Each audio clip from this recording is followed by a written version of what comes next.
Yizzo, my people. Yizzo, my people. Supreme, supreme. Man, woman, and child, heaven and earth, eternal light. Each one reach one. I see you, my brothers and sisters. I sincerely do. So let me just put this up real fast. I'm not even like I'm gonna tell you.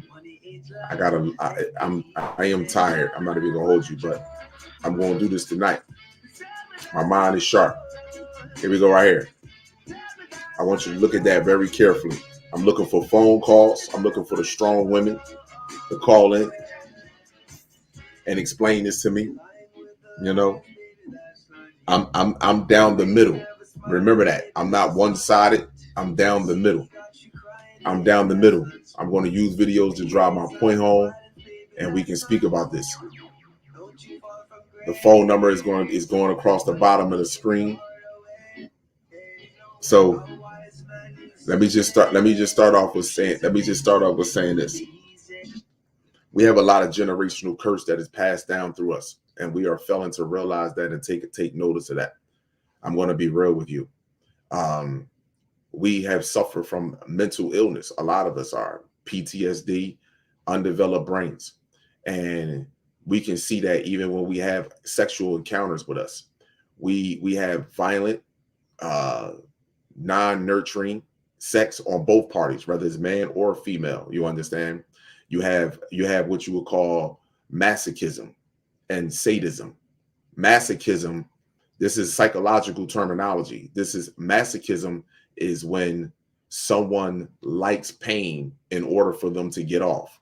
Sadism is someone like to give pain in order to get off. Now, this is the shit that goes on in our race. We don't have to sit here and act like we fought with like what I'm saying is far-fetched, because let me make this very clear.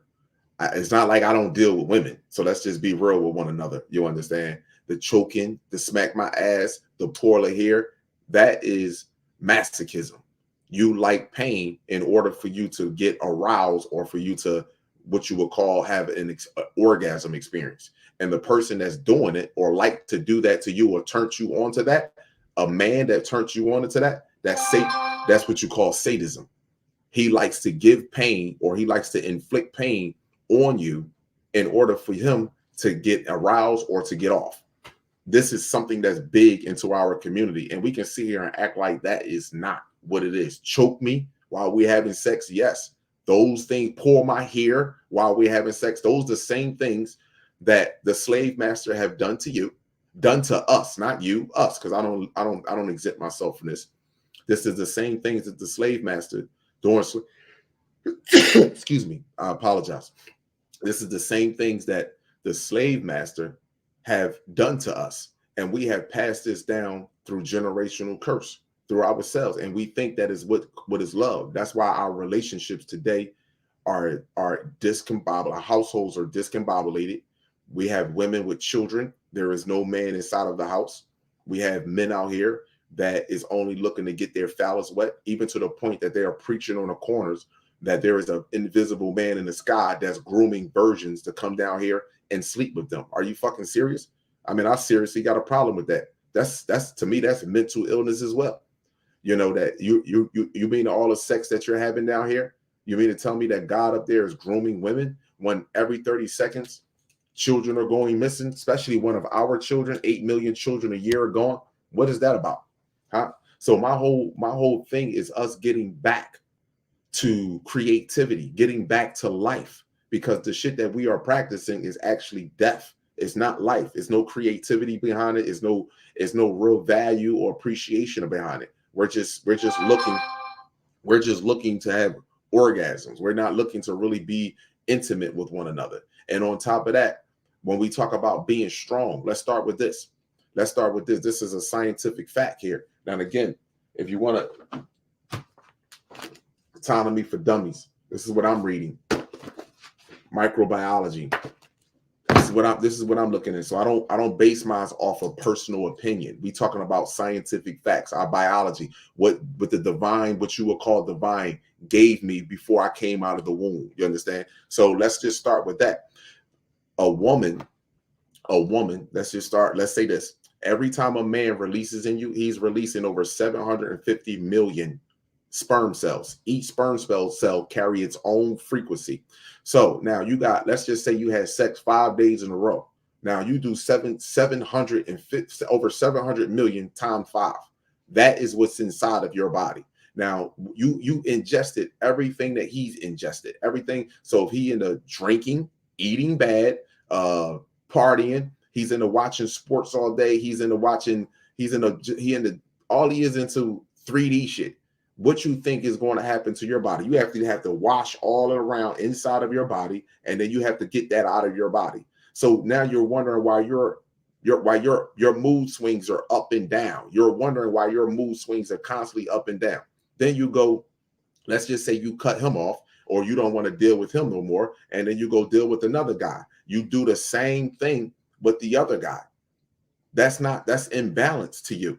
That's not healthy. So when a man tells you that, then what happens today, women take that offense, say, why can't I do what you do? Because genetically, it's not good for you. That's why I can create a baby from the time that my reproduction kicks in to I'm 6 days after I'm 6 feet under, whether I'm 102, 200 years old. Geriatrical pregnancy kicks in with you, where it's complicated for you to have children at the age of 35. At the age of 35. So all of this, the what you would call trigger word talk, meaning that, you say something, well, it's women out here having babies at 40, 45. Yeah, but it's not healthy. That's what I'm saying. It's not healthy. You're risking your life. Every time you go to birth to a baby, you're actually risking your life. So you think that's comfortable that you would do that at that time? And then for that, you don't have a foundation of sisters. So, and then you say to a sister, well, you should only have sex during your ovulation period, which is 7 to 10 days, 7 to 12 days. Let's just say that. During your 7 to 12 days, that's when you should have sexual intercourse. You can't say that to a woman today, because then you'll be like, you're controlling her. Nobody's controlling you.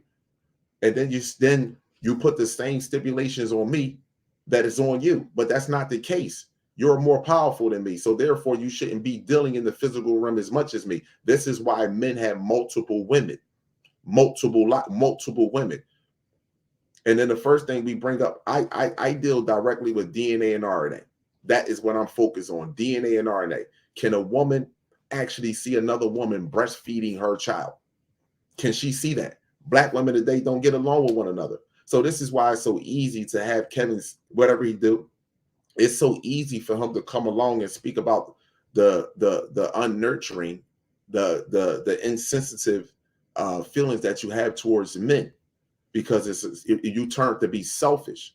But when it's not, it's because that's because you have adapted a Western culture.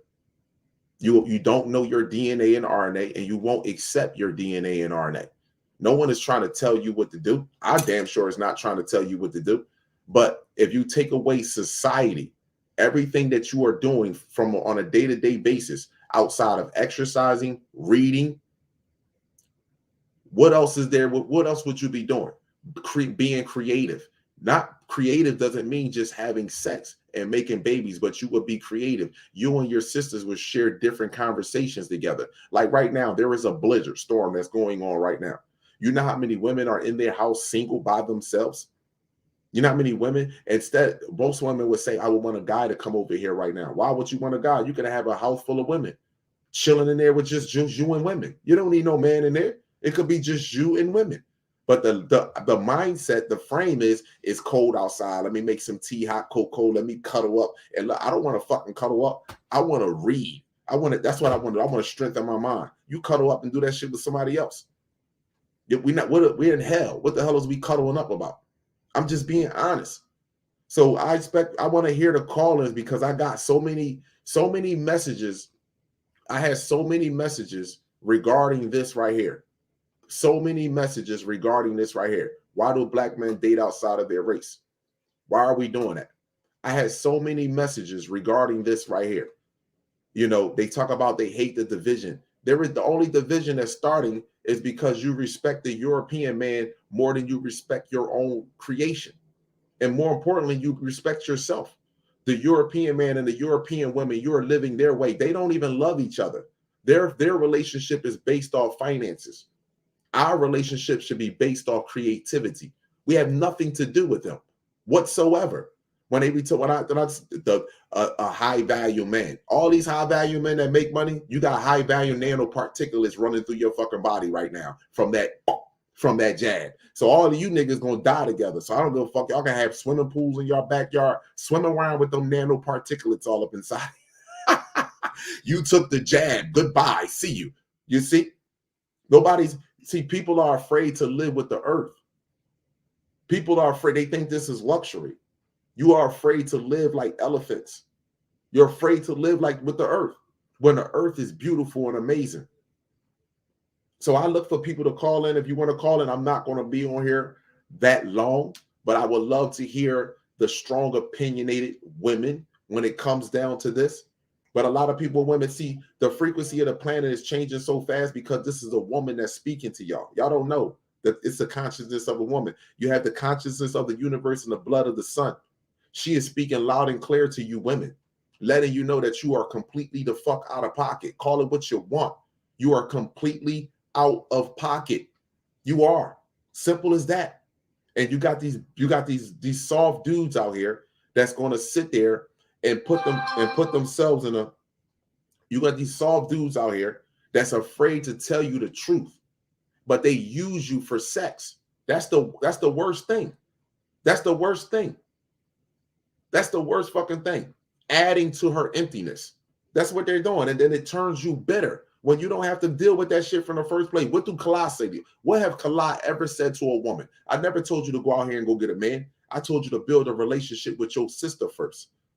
Build an undeniable or unbreakable relationship with your sister first. When you build a relationship with her and you know thyself, learn the black man genetics.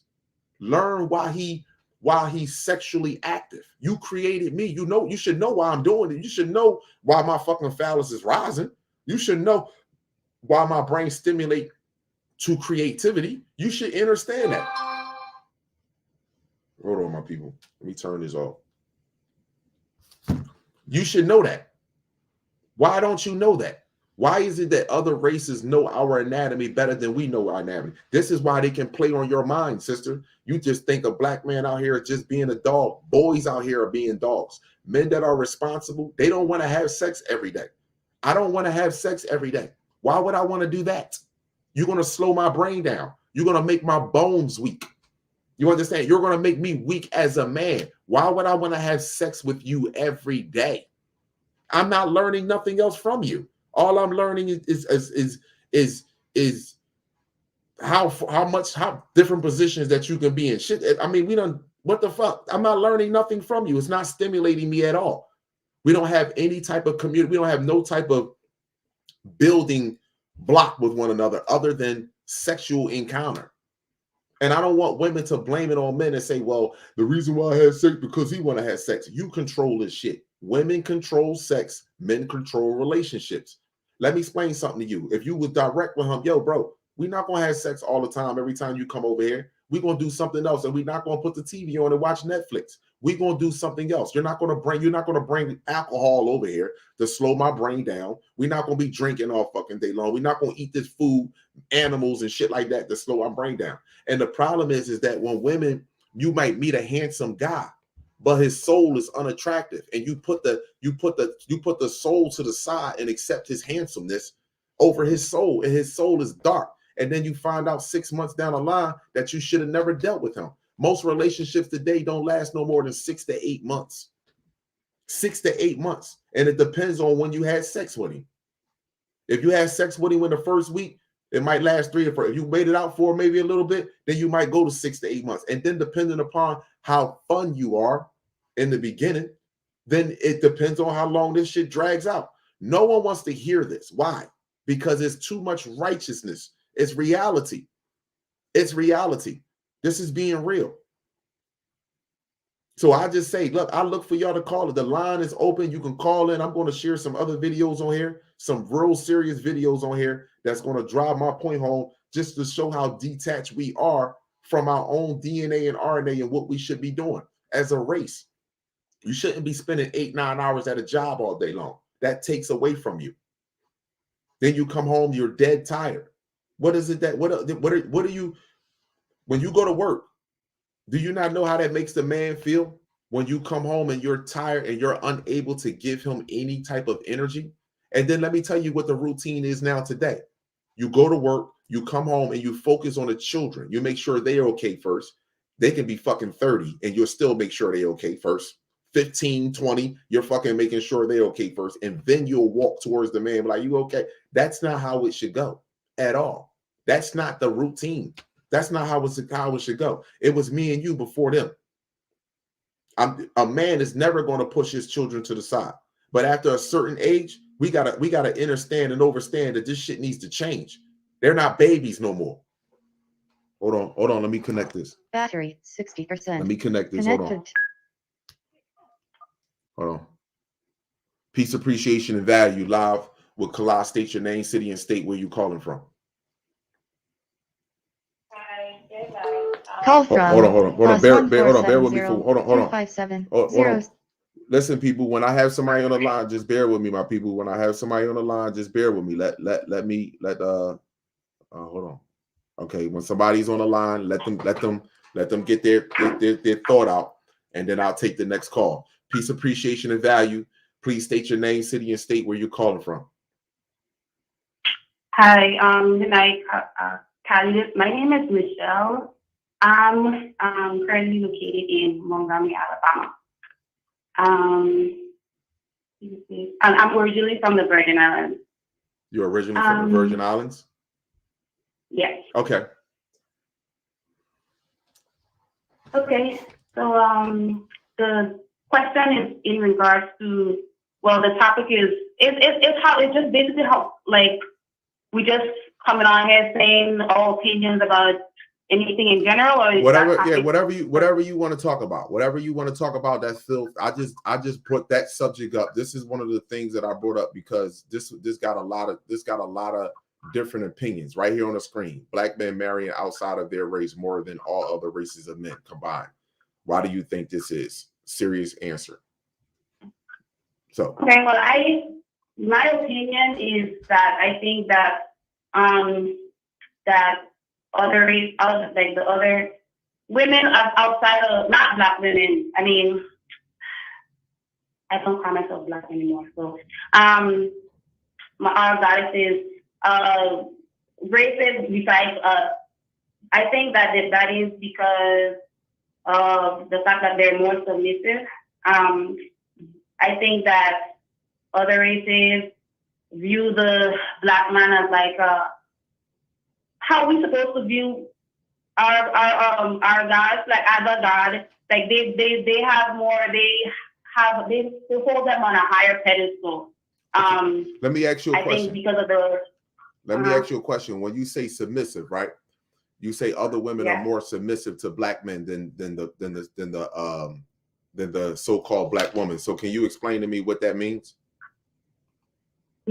Call from +1267 986 8367. Like they get away with more. Like Black men get away with more, I would say. Oh, really? What do you mean by get away with more? Now, let me just say this to you, because according to what I've never seen a Black woman that wasn't submissive inside the bedroom. So now let's go when you say get away with more. Get away with more, like far as what?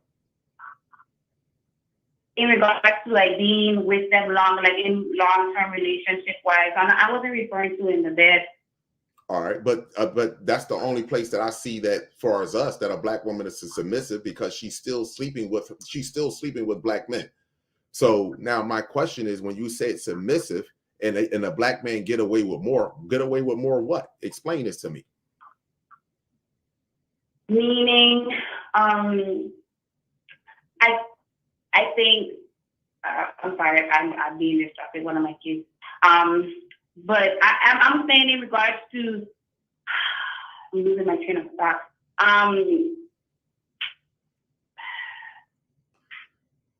Submissive. Well, maybe I used the wrong word. Because I think that I just feel like, from my opinion, in regards to the people that I've been around, they are more. They're like you. A Black guy is more able to say, like he's able to get her, like she can say something, and like she more believe, like she believes him, like. Okay, so in other words, you're saying that if a black man was out at a club all night and he came home and this girl was like, and she was like, where you was at, and he was like, well, I was over at my boy's house, and she just believed him, and that's what you mean. Yeah, like. All right, well, let me explain something. Like, let me explain something to you with that, and I want to play devil's advocate here. Let me just say, first of all, it's an insult to other women to sit there and think that that's what they do. No, what she put that in the back of her mind. She knows that, hey, that's not probably what he did, but what she's not going to do is she's not going to throw a big fit about it because she doesn't know for sure. You see what I'm saying to you? She doesn't know for sure. So that's the difference. I don't think it's the fact that he get away with more. If she doesn't know for sure, then she's not going to rampage all day and night long and be arguments. Does that sound better? Right. Okay. Yes, that sounds way better. That sounds. Okay, go ahead. You go ahead. Mm-hmm. Oh, okay. Yeah. So that's exactly what I was trying to say. I guess it's more, and I hear a lot of it. I hear it all the time. Like there's more anger in the goddesses. Like there's more anger within us. That's what I feel. Like they don't like okay. So like I'll use my previous relationship for example. Like my ex used to tell me all the time, it don't need two guys, two niggas in a relationship. It don't need two dudes in a relationship. Basically meaning like instead of me being like cuddling and like trying to like calm him down, instead of me being like that way and trying to be like how a woman's supposed to be, more understanding and more nurturing, I'll be more like trying to basically meet him like be head to head with him.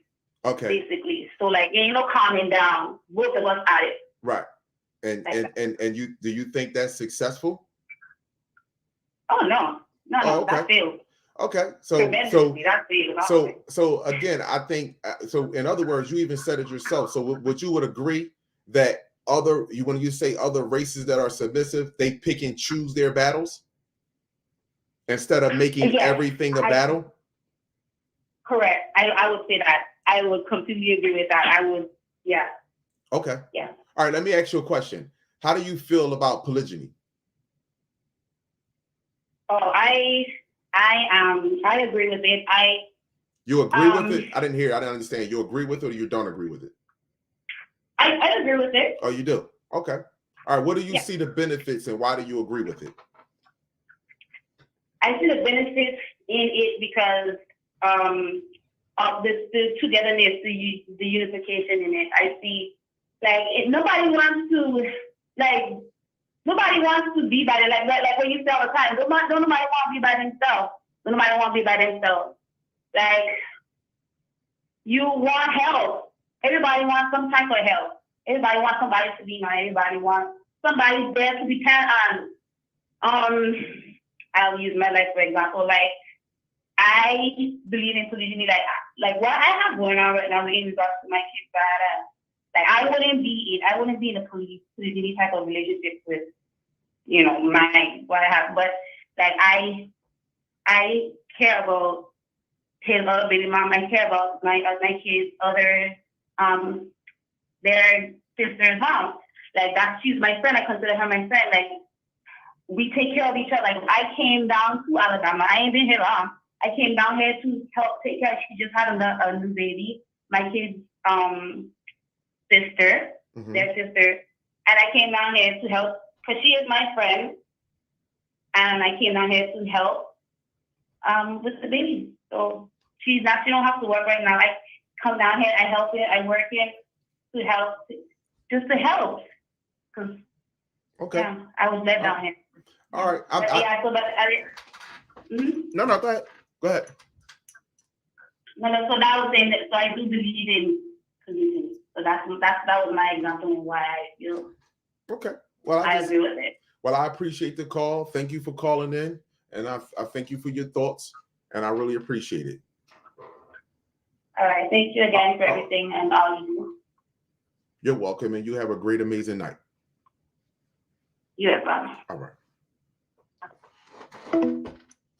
I understood. Now I don't agree. Like again, like I said, I can be with one woman. I'm just asking questions, my people, and I'm playing both sides. Keisha. Thank you again for everything and questions, my people, and I'm playing. I need you to turn me down in the background, sister. I need you to turn me down in the background. Okay. Better? Much better. Peace, appreciation, and value. State your name and city where you're calling from, and your thoughts and your opinion. Peace, Kalai. Peace. My name's Keisha. Hello, Keisha. How are you? I'm calling from. I am wonderful. How are you? I'm doing swell. Okay, before I get on the topic, I want to say thank you for taking my call. Mm-hmm. I want to say thank you for your time and what you do for us and enlightening us, and you enlighten me and help me as well. So I just wanted to thank you.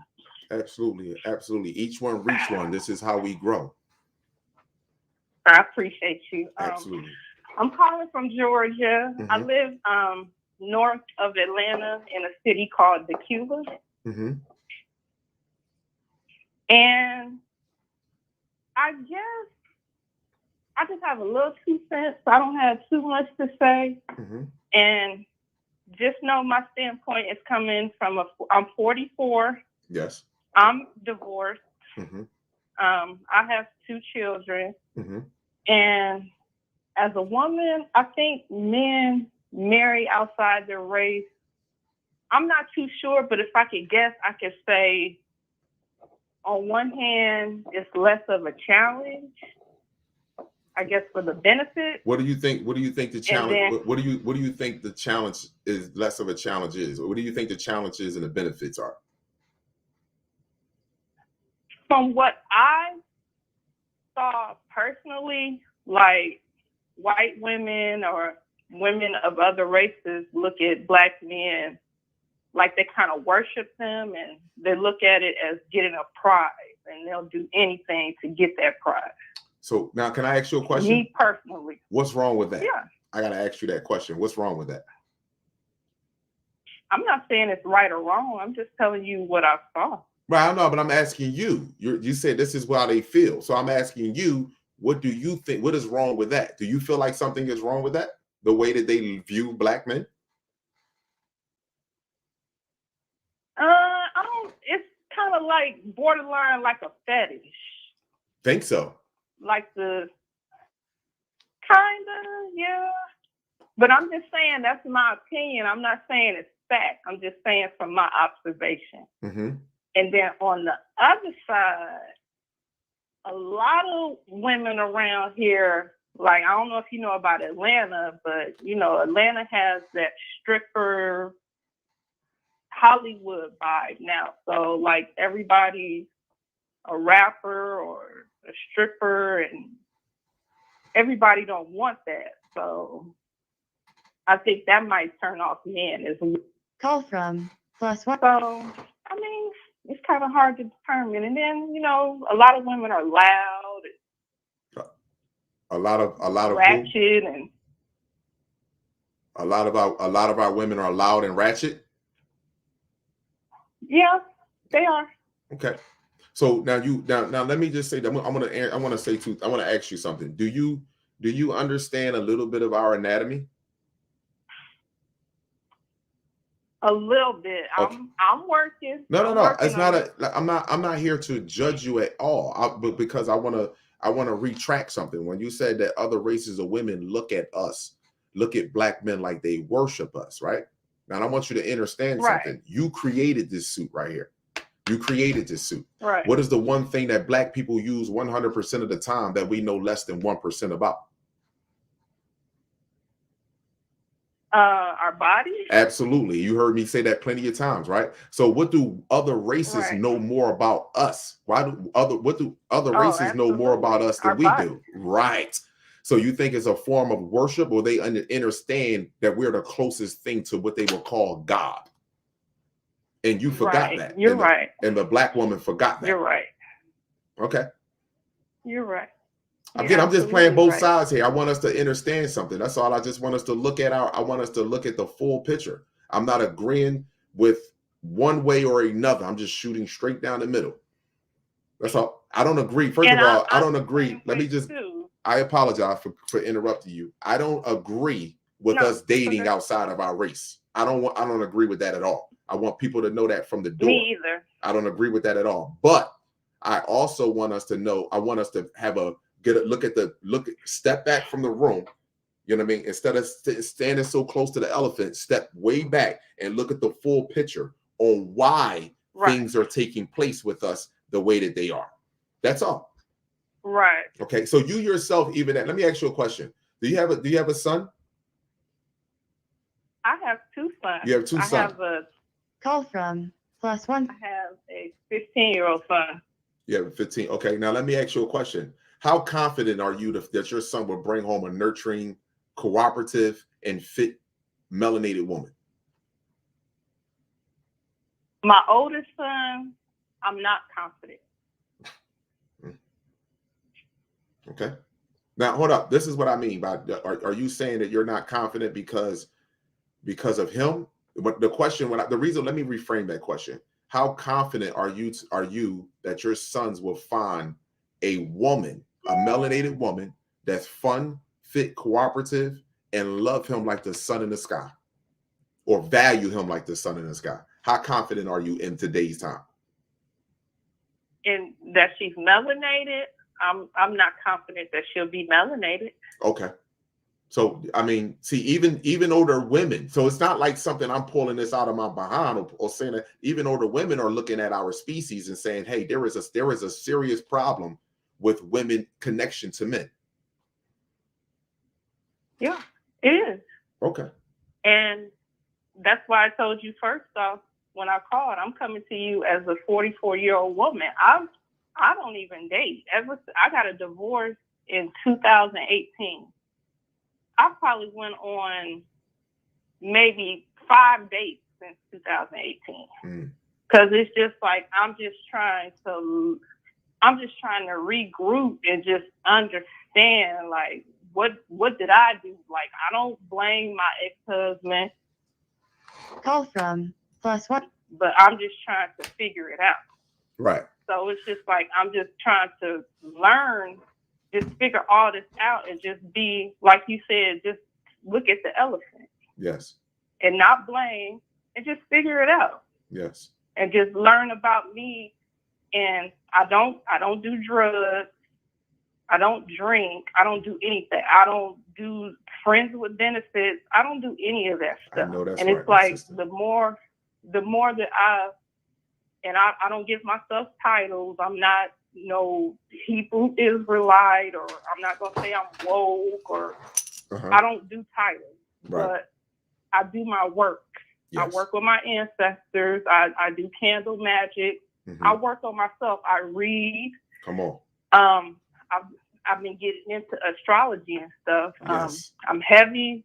Like I love Bobby Hemmings. Like Call from +1. listen to you.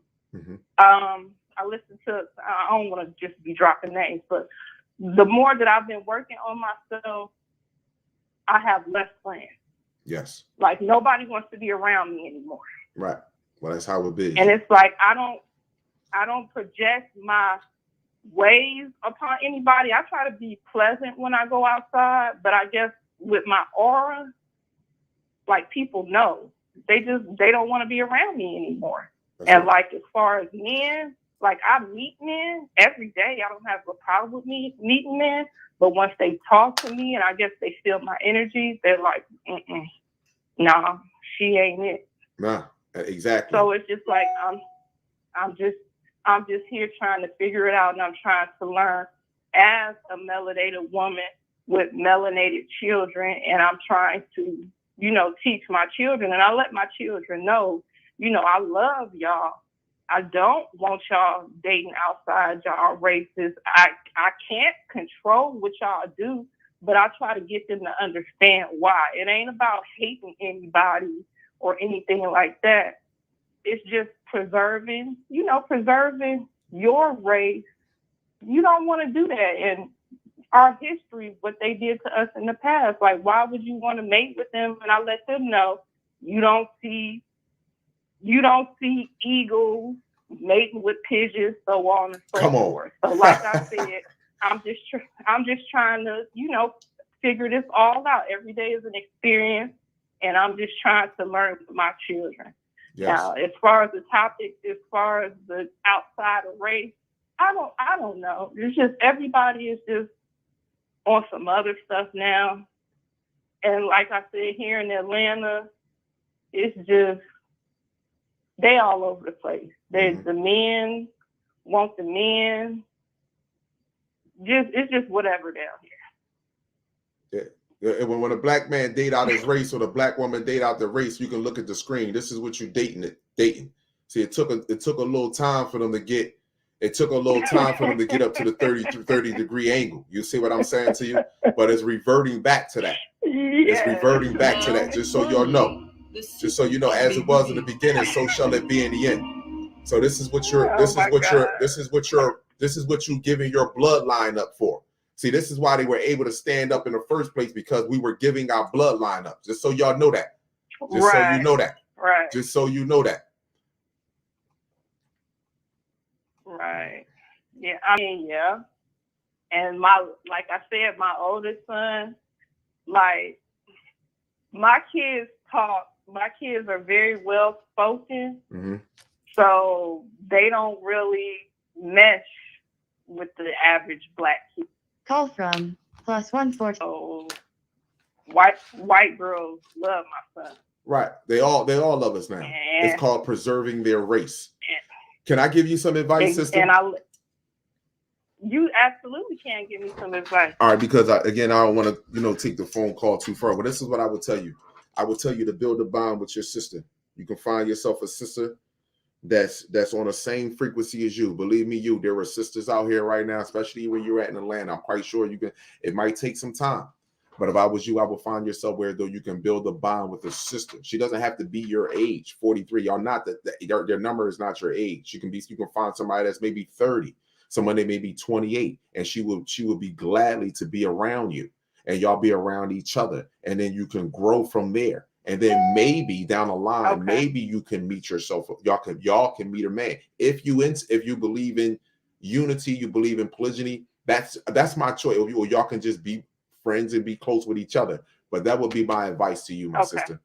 I strongly would. Okay. I strongly advise that. Don't worry about men. Don't worry about the men. Don't worry about them. You continue to work on yourself and build a bond with your sister, and I think a lot of things will start to change. I believe that. Okay.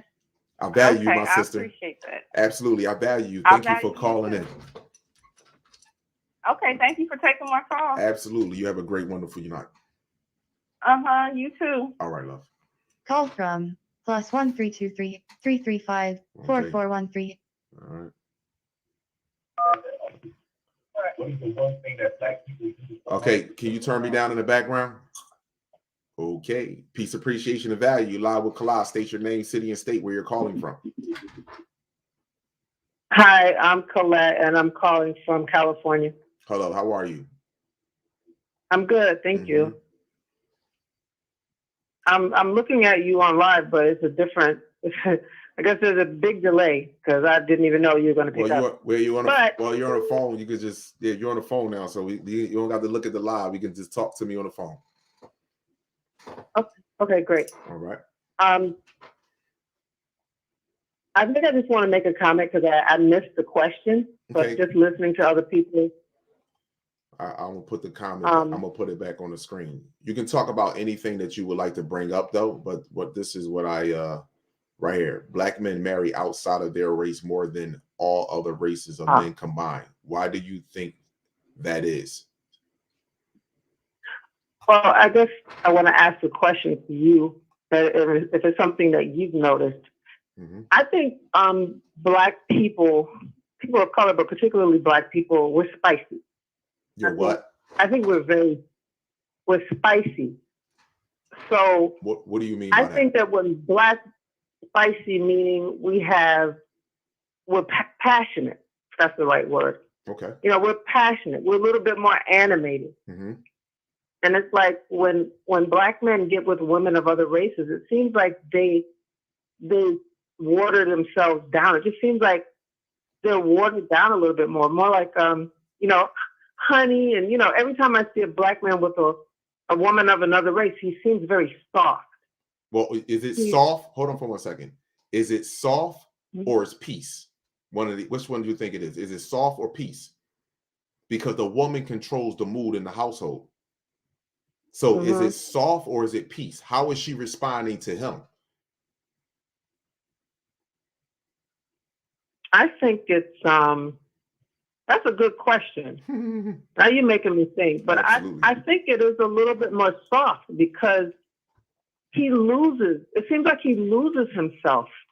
Really? Because when he's in the neighborhood or when he's with women of the same complexion or women of color, or should I say black women? I'm going to say black women. Mm-hmm.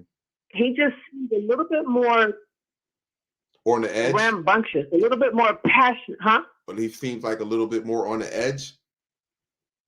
No, I wouldn't say on edge. Okay. Just more because, okay, so I have friends that are from the hood. Okay. You know, when I talk to them, they talk a little bit more aggressive. You know what I mean? Sometimes I have to tone them down because I'm a lady. You know what I mean? And that's a little bit much for me, but I understand because that's where they come from. That's where they, you know what I mean? And when they look at me, that's how they relate. Like, I can talk. Call from +1. You can relate to me. But then when they get with other women, they don't curse. They're less spicy. They're less passionate. You know, they're just more toned down, and they use words like honey and dear. You know, things that you wouldn't get in the neighborhood. I'm using neighborhood loosely, but I think you know what I mean. That it's a different energy when you're talking to yourself, a woman of the same complexion. You're talking to yourself than when you, huh? Well, don't you get what you receive? So when you're talking to someone and their tone is always honey or dear, and they're treating you as someone of value, it's only righteous that you would treat that person back and speak to that person back of value, especially when that person is willing to take direction from you. So I have to ask you a question. What black man today you know that is working that's making $40,000 a year or less that can give a woman direction? Not too many. Okay, then. So, however, you can take that same black man and you can put him that's making $40,000 a year or less with another race, and she can take direction from him. Like, for instance, babe, I don't like my food cooked like this. Why don't you cook it this way? And then what would happen is, if you was to say that to a black woman, and I'm not saying all black women, I'm just giving a scenario here, not all black women, but if you said, hey babe, I don't like the way this food is cooked, what kind of reaction do you think you would get from that? Like you said, it's not all black women, but wait a second, sister. Wait a minute. You never answered the question. Okay, so I'm sorry. Say the question again. I'm sorry. I just got interrupted. I want to ask you again. Let me ask the question. If a black man said to another woman, "Listen, babe, I don't like the way this food is cooked. This doesn't taste right. I don't like how this is cooked." The reaction 9 times out of 10 from her would be like, "Okay, I will try to make it better for you." Now, do you hear that same? Do you hear that same tone coming if a black man said that to his reflection to a woman, or would you hear "Cook it your damn self"? Oh, I don't think so. I don't think where I'm from. No, that's not how we get down. We don't speak to men that we respect like that. You know what I mean? I don't think that's a call from +1. Really, I think that depends on how the woman looks at the man already. You know, okay, great. Now let me ask you this: how do black women look at black men today? Do she look at him like something of value, or does she look at him as something just as a physical object?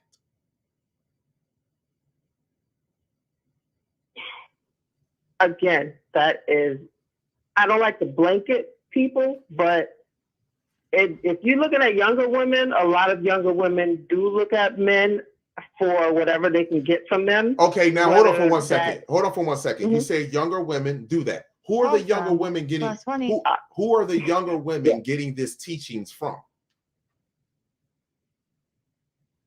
I think the media, outside of themselves, just out there in the world. You know, they're looking at how women get treated who look a certain way, or they're looking at, you know, the hip hop industry and the whole entertainment industry and Let me ask you. all of that. And I think Can I ask you a question? Do you have children? social media. Do you have children? Mm-hmm. Okay. You have any girls? Mm-hmm. Who's the child Call first? from +1 Who is the child first teacher? Please hold on for 1 second. Please don't call in while someone is on the phone. Wait a second. You got to be watching a live. So if you're watching a live, you hear me talking to the sister. Give her the respect. When you constantly call in and break into the call, it interrupts the conversation. So please give her the respect. That's all I'm asking you to do. Just wait. Who was the first teacher of children? The mother. Okay. Do you see mothers out here teaching it? What do you see mothers out here doing with their children? Shoot, dancing with them on TikTok. Oh, You know, so now does society have something to do with the raising of the child, or does it, or does the mother, the first person, do we blame society, or do we focus on the first person, the first teacher? I'm not. Yeah, of course it's the mother. Of course it's at home. It's definitely at home, and it's with the mother. It's with the lack of a male presence in the home. It's a few things that I don't mean actually society, but yeah, absolutely, it starts at home. Okay, so the lack of a male presence. So the lack of a male presence at home determines the consciousness of the child. It could have something to do with the consciousness of a child. It could. Okay. Not always. It depends on how the child is reared, like how strong the child is, the will of the child. It depends on a few things. All right. Do you know scientifically, right, from 0 to 9, even up to 12 years old, the child gets all of its teachings from its mother, right? Do you know that? I totally believe that. Okay. But can I just interject real quick? Yes. What I'm saying, as far as the presence of a man, you know what I mean? It's a feel to me. It's a feel when the man is in the home. It does still directly impact the child's consciousness to me, just by his presence. If he's not effed up, you know what I mean? If he's a balanced dude, his presence makes a big difference with the development of that child's everything. Okay. Go ahead. I'm sorry. Go ahead. I apologize. Go ahead. I'm sorry. Whether he's what? I'm sorry. Go ahead. Whether he is, he has to be present. You know, he has.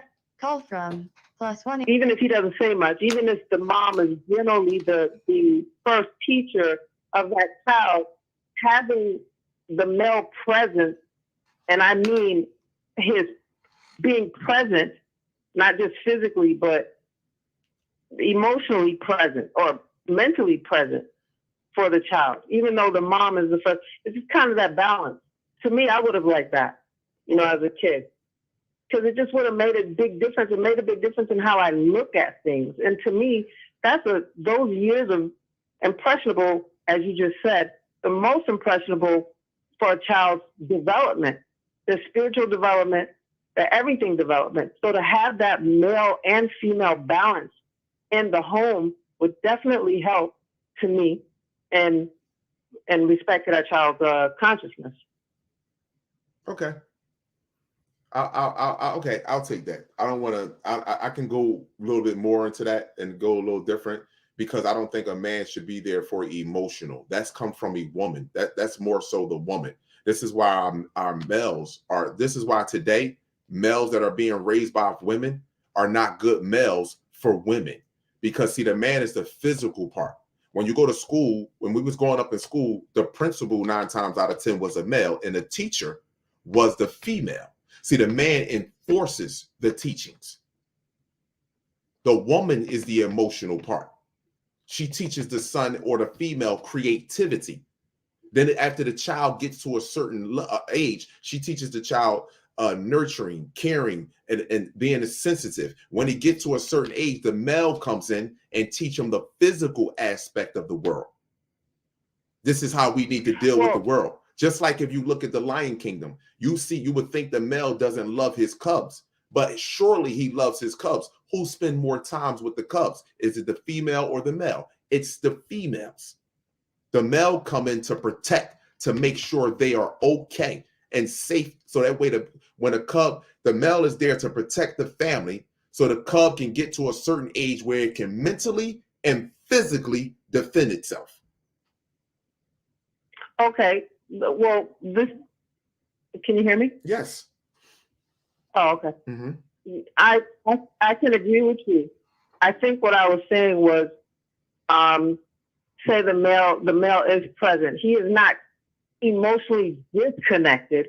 He's able to relate to the child's sensitivity. He doesn't have to be super sensitive, but as long as he can relate, say something did happen to the mom, there was no mom in the household anymore. Mm-hmm. So he can somewhat connect to, he's not so disconnected from the child that he could not relate to, any kind of emotional issues that may arise in him raising his own child if the mom wasn't there or whatever the case may be. So that's what I mean. Not a deep down emotional thing, but so that he is somewhat present mentally. He's not just in the house. You know how you have two parents.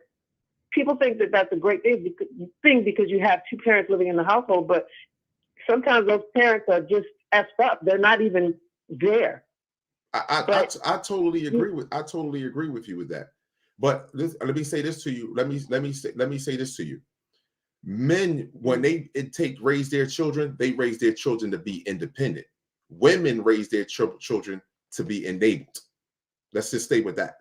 This is a difference. Okay. So I believe that the emotional and the love and the value is still there from a man. But let me tell you what let me give you an example with my son and my daughter. When I woke them up in the morning to go to school, they got up.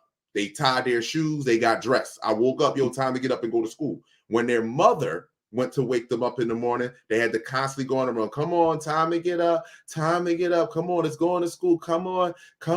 You know why? Because it's a different feeling there.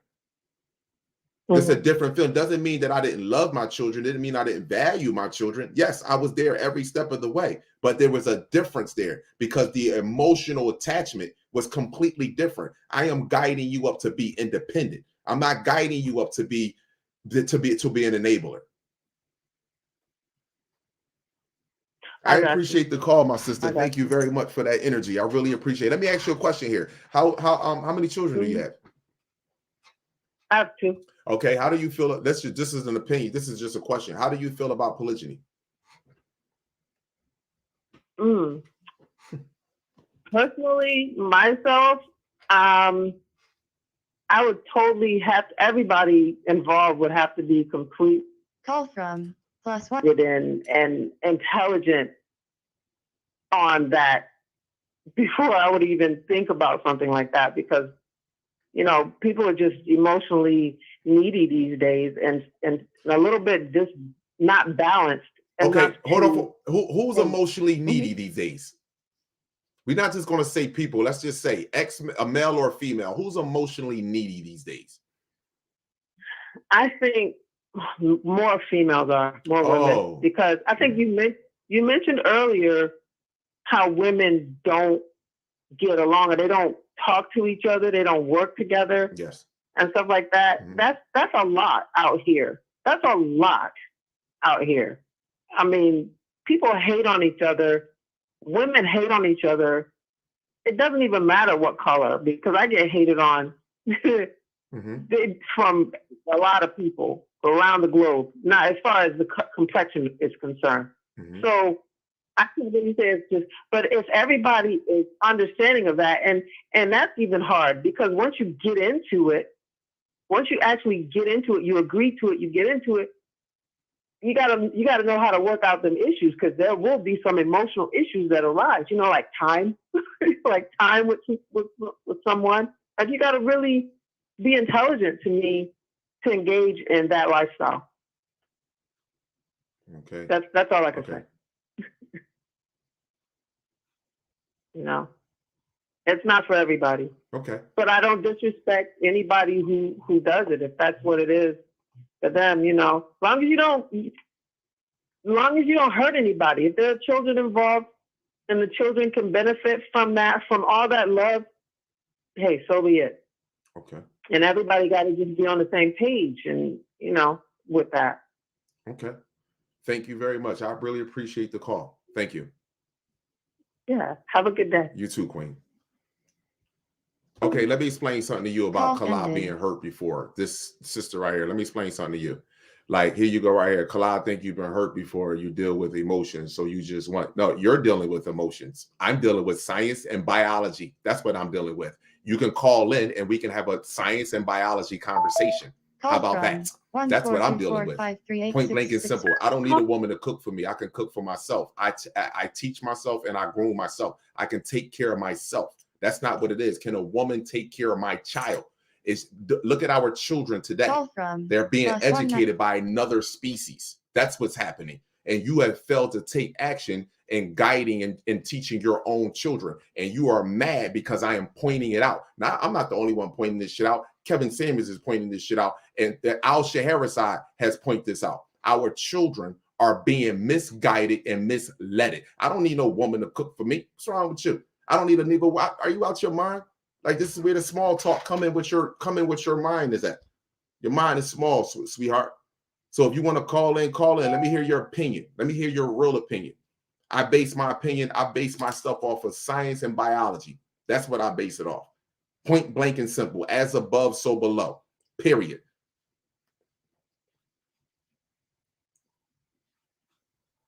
Let me show you something. Let me show you something. Hold on. Hold on. Hold on. Let me pull this up. Hold on. I got something to pull up.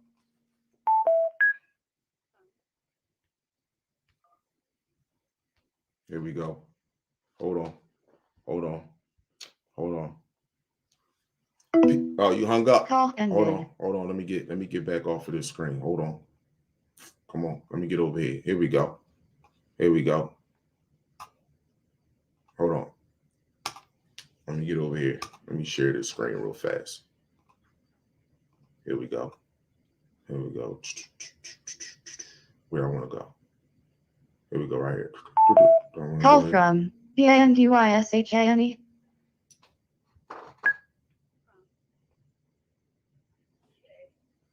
To accept, press 1. I am peace, appreciation, and value. Lawa Kala, state your name, city, and state where you're calling from.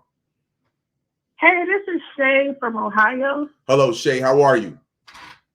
I am pretty well. How you doing? I'm doing swell, sister. How are you? I am great. So I just wanted to call in. I know the topic was why do Black men date outside of their race? For starters, I believe that Black men date outside of their race because they were literally trained to. Like as far as to movies, as far as to, as you know, when we were growing up, it became trend for a Black man to be put with a white woman on television. So I just feel like, they were literally trained to, and even with the celebrities now and the mixed babies, a lot of Black men started to forget who we were as Black women, so it became, for a baby to have light skin, long hair, it became to a point where that's Call from plus. I don't necessarily think that it has anything to do, well, maybe it can have something to do with, the Black woman and how she is, and I know we are strong. We can be. I don't know, like, but I just that's just what I feel like. I don't know. All right, let me ask you a question, just out of curiosity, right? Can today's society, can a Black woman take constructive criticism from a Black man? Yes, I believe so. I mean, I definitely believe so. I've been with the same guy, Black guy, so-called Black, but I've been with him for 11 years. Okay. And, we are literally teammates. We barely argue. We have never cheated on each other. We are all the way, it ain't going nowhere, so I'm just like, I think that Black women can take criticism, but I don't know, like, I don't know. You don't know. Or you don't know, or you're just in denial? Let's just start with that. It's not that I'm in denial. I mean, I feel like as a whole, yes, we can take criticism from a Black man. Really? Have you not? Yes. Have you not looked around and have you not looked around and seen your neighborhoods? Why is it that so many Black women are single with children inside of their households? Well, for starters, I feel like I'm hearing myself. It's messing me up, but That's your soul talking. Like, your soul talking to you. That's all. Your soul is talking to you. That's all. Go ahead. Yeah, but I just feel like I guess as we just was. I don't know. I can't get it out right now. All right. Well, let me help you out. Let me help you out with something. Before I'm a man, what am I? You're a God. You come from me. I come from you, right? No, before I am Yes. a man, when am I though? I have to ask you that.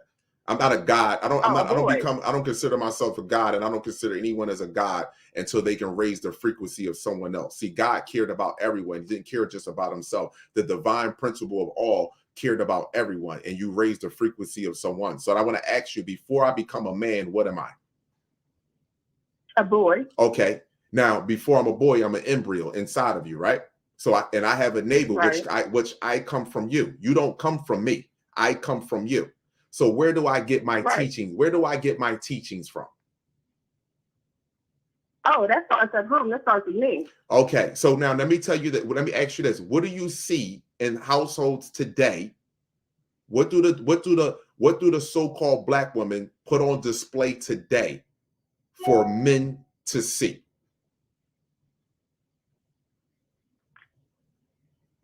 Is it books? Hold on. Let me ask you a question. Do you see our women looking like Afrocentric women?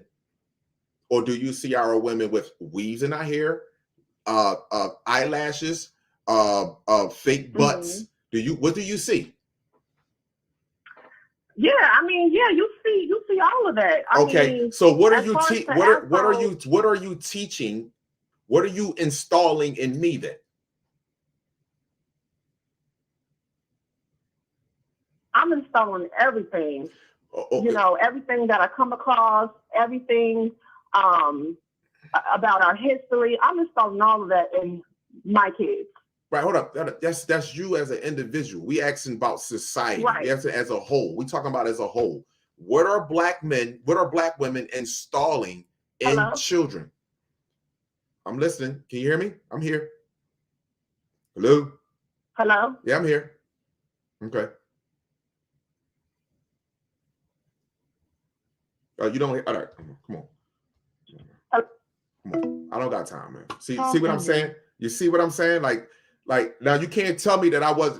Where the bad connection coming at? When I start asking questions, the core questions. I don't have no. It's like, come on, I'm playing both sides. I know that there are boys out here. I'm not talking about boys. I don't know Black men that make babies and want to leave their household. I don't know that. That's being honest. I know that women make more money than black men. In today's society, if a man is not making a certain amount of money or have a certain statute code, then he can forget about the respect, the full respect that he will get in the bedroom or outside the bedroom. We will get more respect. A black man that just came out of penitentiary or coming out of jail, he will get more respect inside the bedroom before he get it outside the bedroom. And I'm not saying that's okay because he shouldn't have went to jail in the first place. But that's my point. He should get less respect in the bedroom and some respect outside the bedroom. Make yourself better, brother. I need to see you grow. I don't want to see you back inside that cage no more. I don't want to see you asking another man for something that you can go get yourself.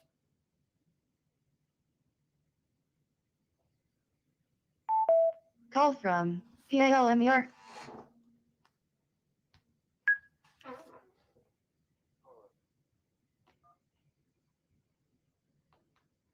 Peace, appreciation, and value. Peace, appreciation, and value. Live with Kala. State your name, city, and state where you call. Hit the like button, my people. It doesn't cost you nothing. Hit the like button. Yo, this Han, Cincinnati, Ohio. What's up, how you doing today? What you got for the topic? Doing good. Just want to say, like, man, I feel like people, like, my bad. I feel like some people be dating outside their race because it's like, with especially the society, and then like how people like the generations before. Cause I know like my dad, you know what I'm saying, he used to be with my mom, but then they ended up getting divorced, and they both ended up talking to like a white person. Like my mom was gonna talk to a white person, and then my dad talked to a white person.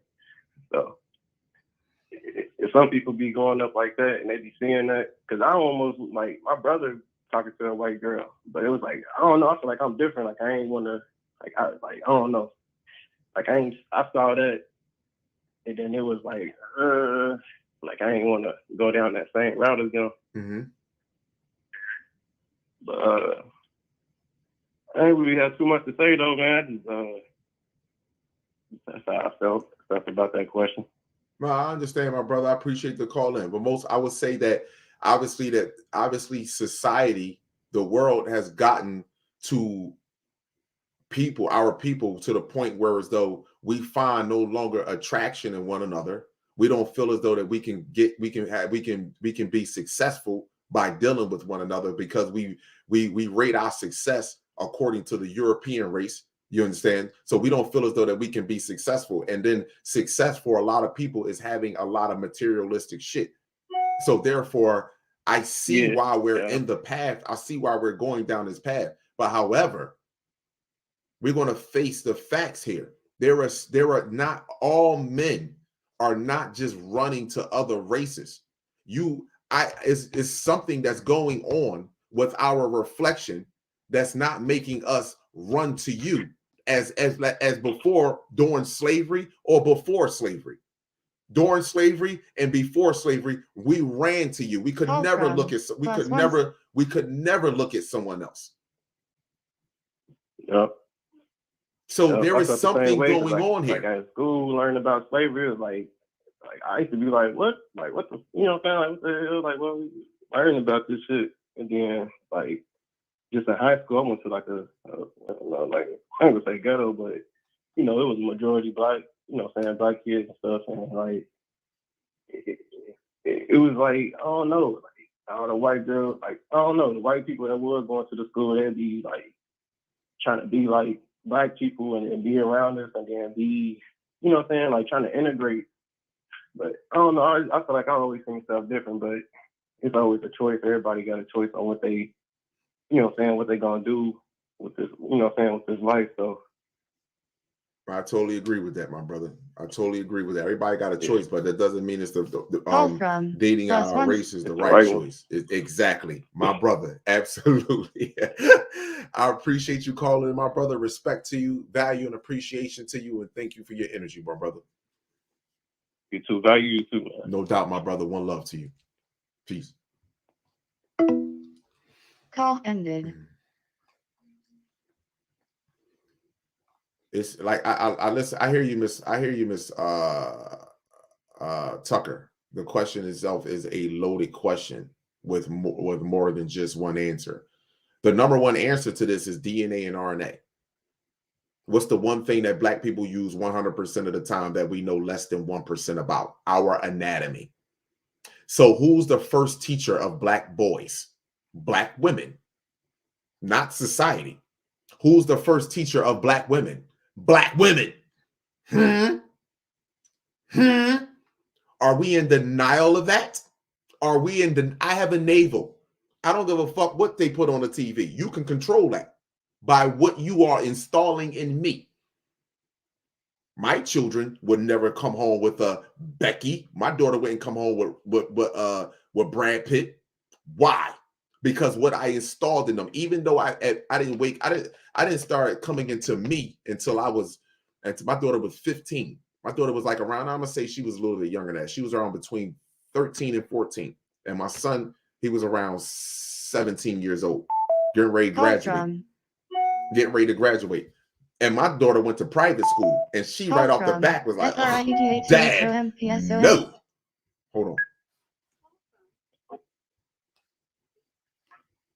To accept, Peace, appreciation, and value. Live with Kala. State your name, city, and state where you're calling from. Please turn me down in the background. Call from plus. Yeah, I'm doing that now, brother. That's not a problem. Okay, here's what I want to say. I'm turning this down. Give me a second. I meant to have this done. I really didn't expect to get picked up. Hello? Yes. Hello? I'm here. Can you hear me? My name is, yes, I can hear you. Uh-huh. Okay, my name is Frida Thompson. I'm a 60-year-old woman. Well, I'll be 60 come February. So, hold on, let me get my speaker up because now I can't hear you. Okay. Call in. This individual right here, call in. I got you. I can hear you. I got you right here. Okay. Okay. And what I want to say is, this thing is systematic. See, I know you youngster and everything. Y'all want to believe that there's, there's an evil force, but there's no creator that created all of this. Let me tell you. Call from plus. Years old, this has been in me, and it's probably been in you. But this is no mistake where we went. See, when Martin Luther King them went to march and everything, and integrated and all that stuff, they got nothing but sex. All they got out of this crap was for us is the right to sit down with them and the right to have sex with them. Okay, it was illegal to have sex with them. Okay, so now what you want to do is you want to belittle our man, make our man, because they the stronger race, they the original man. And anybody, and of course, another woman gonna want them. Any woman, all Asia wants them. These people crawling that took over the world in the last 6,000 years because their time is up. Yeah, my creator turned his face away from me. Let me tell you, my creator turned his face away from me because he was mad at me. He was tired of me building up cornstalk Jesus and following these heathens and stuff. Call from plus. I mean, our men going into these heathens after he told them not to. And so, yeah, we was under the punishment, but we ain't under punishment no more. And all you see they face and stuff, peeling and stuff, the sun is eating them up. Okay, this is finna go. I dare any of y'all to go and look up your anatomy. They got a tail, baby. They got a tail. We ain't got no tail. See, they put all this folic acid and they put all this stuff in here. Now, my oldest son got a white baby, and I love my grandbabies, okay? Because, let me tell you, what I taught my kids was we love everybody. My mom grew us up as Jehovah's Witnesses, if any of y'all know what that is. And we was taught, but everything wasn't cool because they was holding down my black male. They was telling my black and telling the whole world that they thieves, they thighs, they thugs. You can't trust them. They wasn't giving the black men no job, but they was giving the white women a job. They was locking up our black men, but our sisters was going to school trying to hold it down. And then when they saw how good we was making it, even when they wouldn't support our black brothers, they told us, sisters, we're not gonna give y'all no help if y'all leave a man in y'all house. Get them men out of y'all house, or we not gonna help y'all if we come. And they used to actually come and do a check. Okay, they don't do that no more. But they made it so hard for. Call from they roll down the street and look the wrong way, you going to jail. If they any little thing, they brought all the drugs in our community, created all this stuff, because a man gonna do what he have to do to try to support his family. And then they locked up my black man, and my sisters were left out with her kids and stuff, doing bidding until they come out and everything. Okay, now society had told you what's beautiful is a white woman with her hair flowing in the wind on top of a horse, you know, and that's our thing of them. No, they are not beautiful, but you know they go and put their stuff in their lips. You know they go and put their stuff in their booty. You know they tan. You know they want to look just like us. They want to walk like us. They want to talk like us. They want to be about us. And because we is it. No, even when they come from Africa, see, and I hate people that come from out of the country and different stuff and started acting like these oppressors. You know, started treating us like these oppressors and everything. Y'all just can't. We can come here and get jobs. We can come here and get these doctors and nurses and RNs. But what you niggas who was born right here in America, it's a reason why us niggas right here in America can't do nothing until we get turned back and get it right. And that's stop going up in these white women, because these are beasts of the field. See, y'all don't know y'all Bible, and y'all think y'all reading this stuff, and y'all really don't understand. And he made sure that because our oppressor got a hold to our Bibles, our rare transcripts, all our documents and stuff, and they burned them. And they made sure that we had no way when we tried to check this stuff up. They gave us Wikipedia, they gave us Google, and everything you search and through their engines and stuff. And so you're gonna get whatever they want, you're gonna get, you know. And so this has been set up systematically, and yeah, we have failed for it. Some of us women, you know, our women out here, and now this is what we say. I'm gonna tell you, we got a saying now, because I'm not African, and I'm not whatever you want to call me, American or whatever. I know who I am. I know where my blood lies. I'm them original people that was led out of Egypt, given another chance, and turn around and did the same thing to our father again. So he said, I'm sick of this hard neck, stiff neck group of people. I'm finna you do what you want to do with them. And so this group of people who's not even human, they are mankind. They are not human. They are mankind, kind of a man. Go check their anatomy. They got a little tail, but with the folic acids and stuff, that tail don't come off. But when a white lady have a baby, and I got two biracial babies, and when them white girls had them babies by my black son, they had to take 2 pills to keep, because they wanted to kill. They was fighting each other because they was foreign. So we don't know. Y'all don't know what y'all dealing with these people and stuff right here. Y'all don't even know that society has shut down on us because they got it propped up. So when y'all look on this TV, y'all think everything is the same. That's not even the sun up there that you're looking at. That is since 1961, Boston Lounge have patented this sun thing, and you can actually see the shape of that big old thing shining this light behind some of that stuff and everything. And they know it's over with. They got a whole community underground and everything. I mean, a whole and I'm gonna tell you another thing y'all probably don't know. The girls are boys in Hollywood, and the boys are girls. Okay, they have did everything. They have turned Call from plus and told you that. But let me tell you, there is somebody that sit high, and he has turned his face away from. But I tell you what, he turned back, and he's sending that lake of fire. See, I'm gonna tell you how to know when it's the Most High doing his thing, because it's gonna say Gabriel. When you go read about it, you're gonna see the word Gabriel in there somewhere. You're gonna see the word Raphael in there somewhere. You're gonna see the word Michael in there somewhere, and then you're gonna see these numbers and different stuff. And which my Creator told me, don't be like the heathens and think about the worry about what's going on. Because see, we were never supposed to have that information in the first place. See, that's how the woman child got here. So you got your woman child, and you got your son of God, which are the angels. The angels came down and fell and went up into the women of men and created giants. Okay, I got you. Now let me ask you a question, because your energy is amazing, sister. Your energy is amazing. But let's talk something real fast, right? I got you. Go ahead. All right. You believe in the Most High, right? I believe in the Creator. I don't know what to call him now, but he said when we get his name, you know, and so I call him the Creator. I don't. So sometimes I call him Most High. Okay. You believe in someone that has the ability to stop all of this violence on this planet with a snap of his finger, right?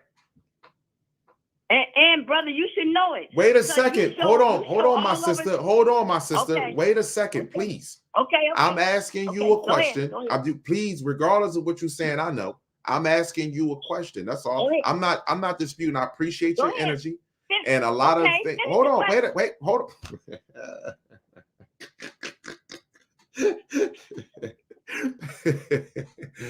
All right, here we go. Now let's start with this. You believe in someone that can Come stop. in. You believe that there is someone that can stop all of this. I'm online, baby. But I mean, I'm talking to this guy right here. That's why I'm just saying. I mean, you can come in, but I'm just letting you know. This is one of the reasons why relationships don't work. You see, this is called respect. You see, it's called respect. You see how I let her talk, and then I wanted to have a conversation with her. Now she's having a side conversation, so therefore I will have to let her go. I will wait for someone else to call in now. This is all I'm saying. See, just simple as that. That just doesn't make any sense. As soon as I started ready to ask questions about something, again, I play both sides. I'm right down the middle. I'm not on one side, not one on the other. Everything that she was saying was beautiful. But let me just say this to you. No one can take nothing from us. All of our memory is inside of our DNA. They wrote things down because they could not. Because they don't have the memory. 14847042697.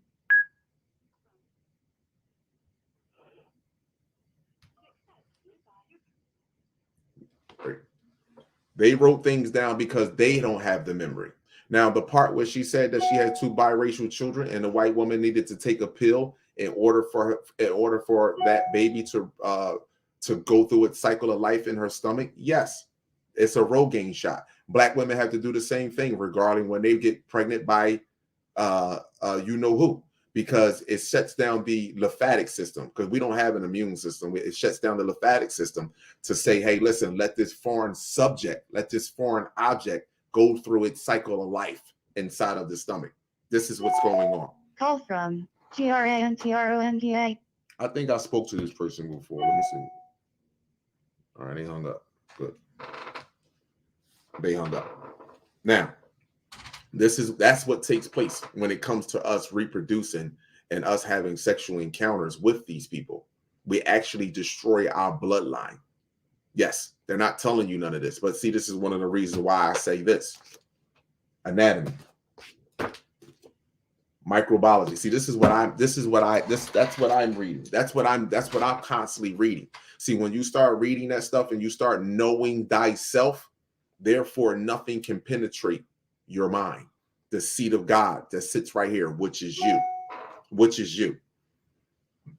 So that's why I don't blame other races on what's taking place with us. We have mirror neurons inside of our brain as children. This is why it's very important what you do and what you say around children, because their synapses and their neurons are sparking faster as children as opposed to adults. They say by the time an adult is 35 years old, 30 to 35 years old, they're borderline retarded. Children learning at a faster rate because they don't have all the poison that's inside of their body that is slowing down the development of their brain. See, this is something that people should know. We know these books left and right, but we don't know how this works right here. Just being honest. You can ask somebody, what's the four parts of your brain? I don't know. You ask one of the other races, what's the 4 parts of our brain? They would know 9 times out of 10. This is being honest. This is why Bill Gates invests in so much neurology. So this is just being, we're just being, let me show you something. The first teacher of men is women. The first teacher of women is women.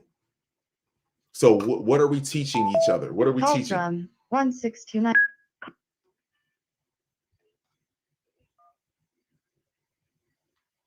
I am excuse me. Peace, appreciation, and value. Lawa Kala, state your name and city where you call. +1 Peace, appreciation, and value. Lawa Kala, state your name, city, and state where you calling from. Hi, I'm V. I'm from St. Louis. How are you? I'm great. How are you? I'm doing swell. How are you? I'm good.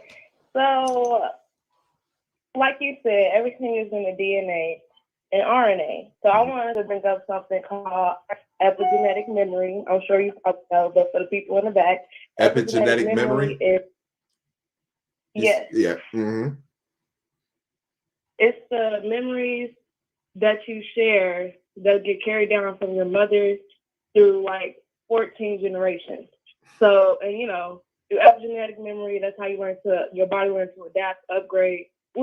Call from +1. With all that being said, with this epigenetic memory, a lot of trauma is being passed. Like, say your mama got beat on, and then, you know, she had you, and now you have that trauma, not even knowing. And it's not like, you know, it may not be deep, or it may not be like, you know, surface level effective as it may, you know, seem, or you might even not know what it is, but it does affect people.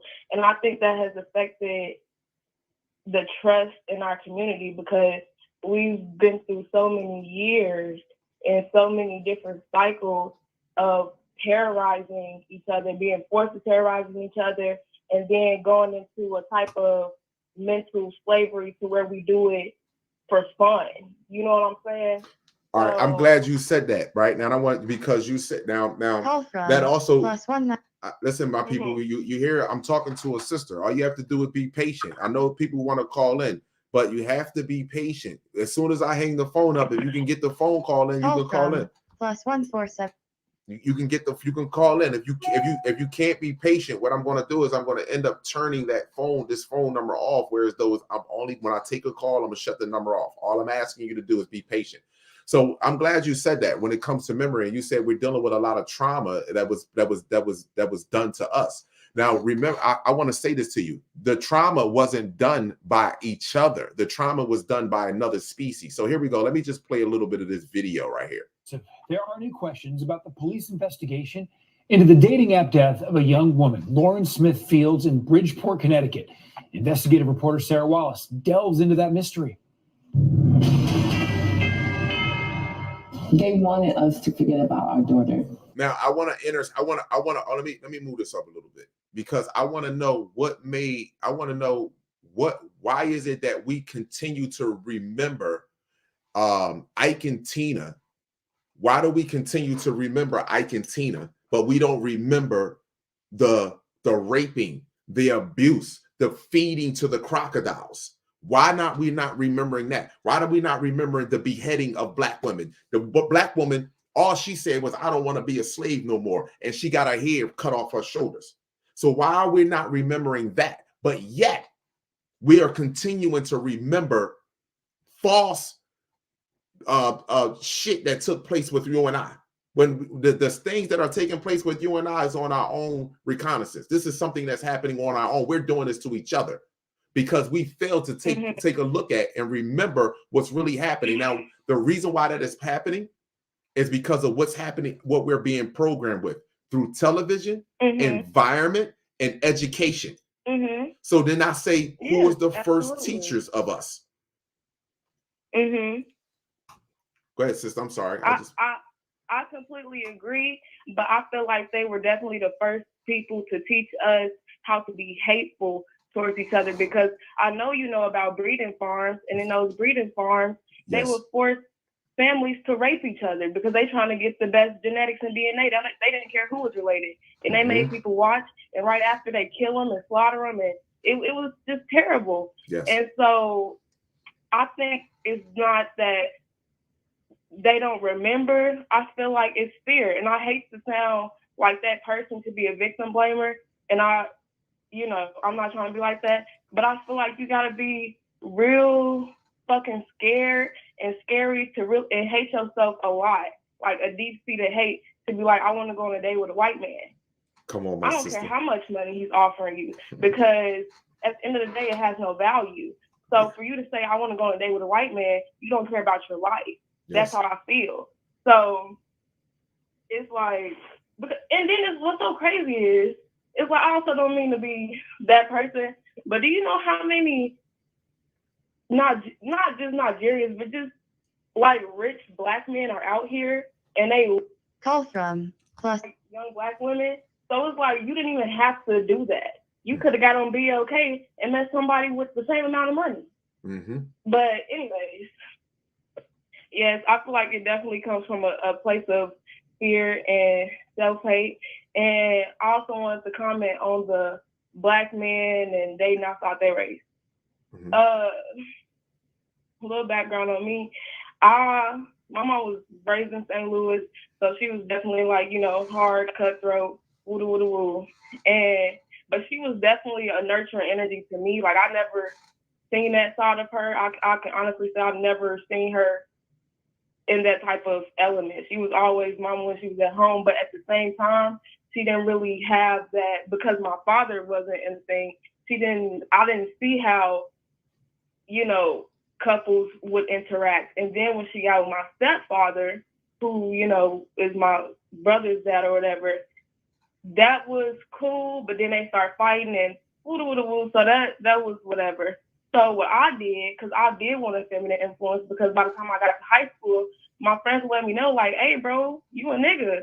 And, you know, niggas don't like that. And I was like, oh, dang, for real?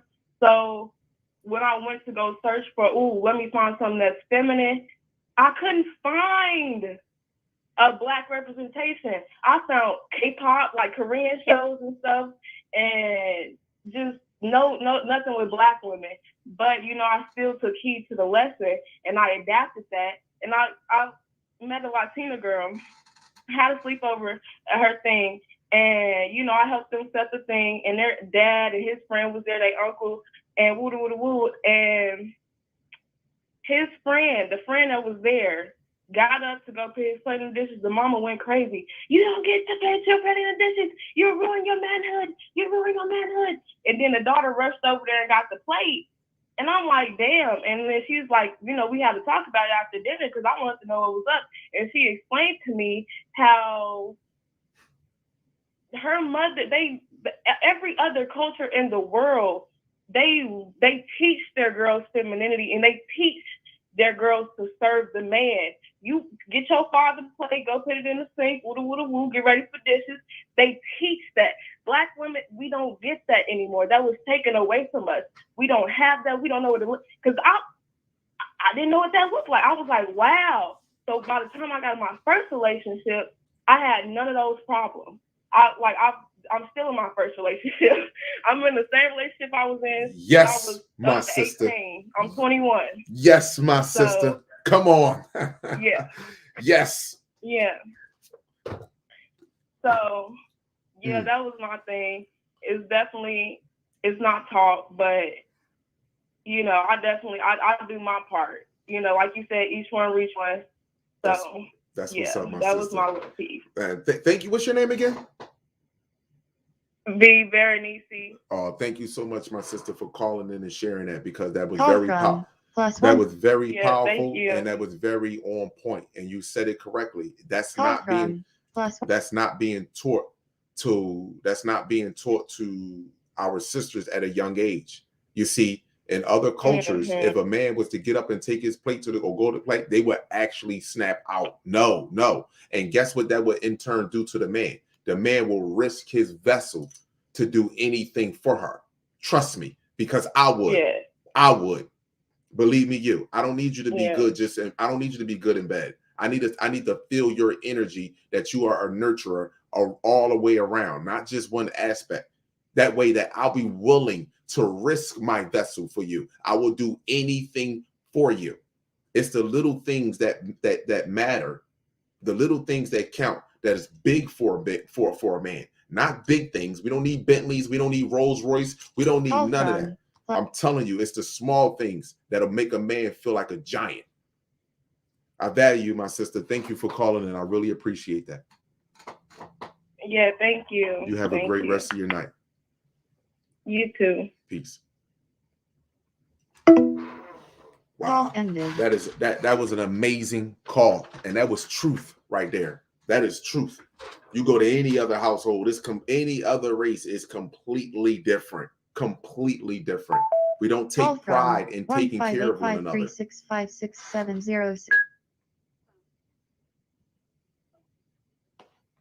Accept, press 1. To send a voice. Peace, appreciation, and value. Live with Kala. State your name, city, and state where you're calling from. Hello.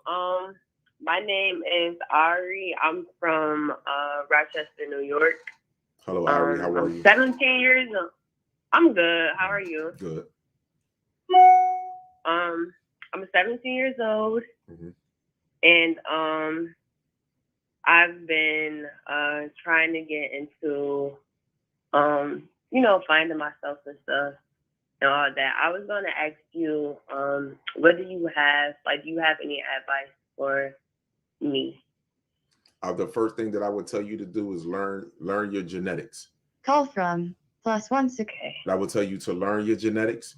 After you will learn Call your from +1. I'm going to block you, Stuart. If you call again, I'm going to block you. Call my phone again and I'm blocking you. I'm just letting you know that right now. You called 4 times, which is rude and disrespectful.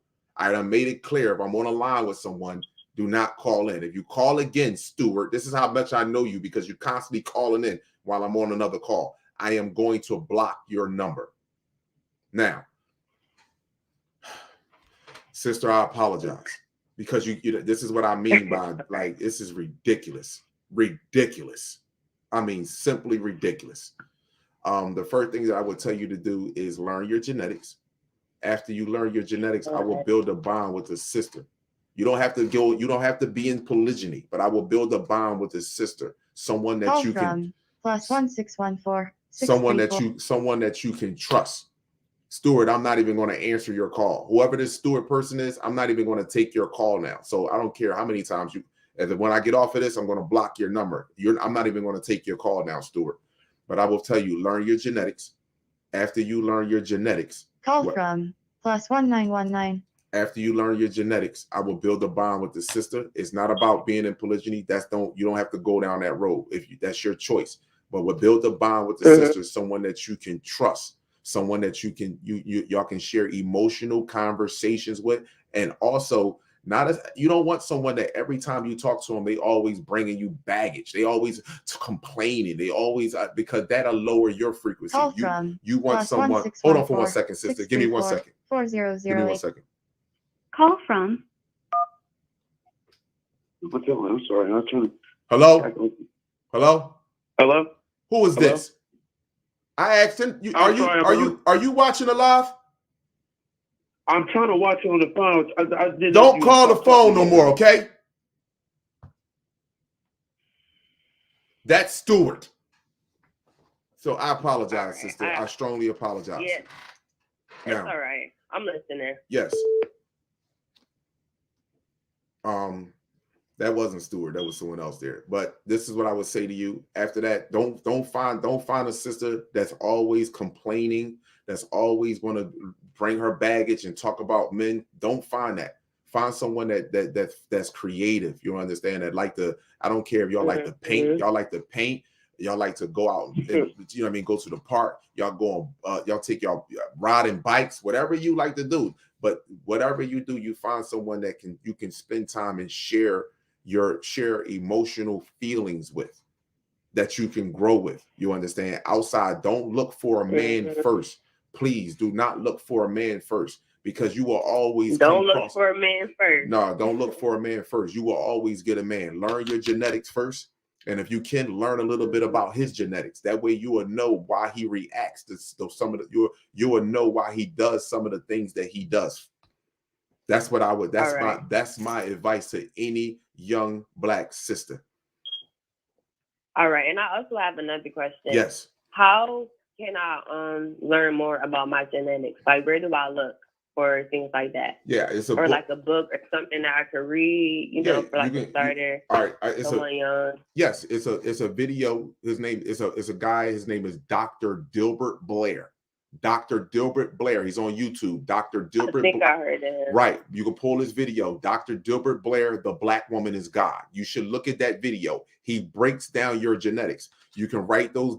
You can write down some of the genetic parts that he's speaking about. Like, for example, you're not supposed to. People speak about Dr. Phil Valentine. Phil Valentine doesn't give anywhere near the information that Dr. Dilbert Blair did, or Young Pharaoh, and I'm gonna be 100 right there, or Bobby Hemming. Phil Valentine puts me to sleep. And when I was waking up and learning, Phil Valentine put me to sleep. So you can continue to watch them if you want to. And I'm not knocking him. That he does what he wants. But for real, to be honest with you, you shouldn't be spending so much time watching so many other people anyway. Once you watch a video like Dr. Gilbert Blair, because he's breaking down your genetics, you write it down, and then you can go on. I go on Amazon and I order this book right here. This is Microbiology for Dummies. It says for dummies, but it's only written in a language where as though it's easy for you to learn. You know, the medical terms, a lot of their medical terms are written in jargon. So it's a lot of words we're not familiar with. You know what I'm saying? But if you get that book right there and there's another book that I'm showing on my screen right there, Autonomy and Physiology for Dummies. Those books, these two books right there, I recommend. Also, I got these charts right here. These charts right here. I read male reproduction, female reproduction, the endocrine gland system, your lymphatic system, your brain. These are the things that you can. This is what I suggest that you do. And once you start learning this stuff, you will start coming into a whole new different light of yourself. And then you'll be able to deal with other people completely different. You won't allow any people in your circle. Let's just put it to you like that. You will just won't allow any old fool inside of your circle. All right, it makes sense. Yes, because it's all about our DNA and RNA. If you control the mind, the body will follow. But if you take back the mind, you control your body. So I appreciate it. Absolutely, no question, my sister. I'm definitely looking forward to getting more into that. Absolutely. I feel like it's very mandatory. Call from plus Very, very mandatory. Mm-hmm. But yeah, I do want to study myself. I have been watching videos and a few other people, but I'm getting to a point where it's like, let me try myself. Let me open the book myself. So yeah, absolutely. But yeah, I appreciate it. Thank you. Absolutely, my sister. You have a great rest of your night. Supreme Cosmic value and appreciation to you. Much love. Absolutely. One love. Peace. call ended. Let me pull up this right here, my people. I want to pull up something here. I'm going to play this video right here. Share. Go here. I'm going to share. I want to show y'all something. Look at this. Listen to this. Look at this video. Look at this video. Call from ROBINSON.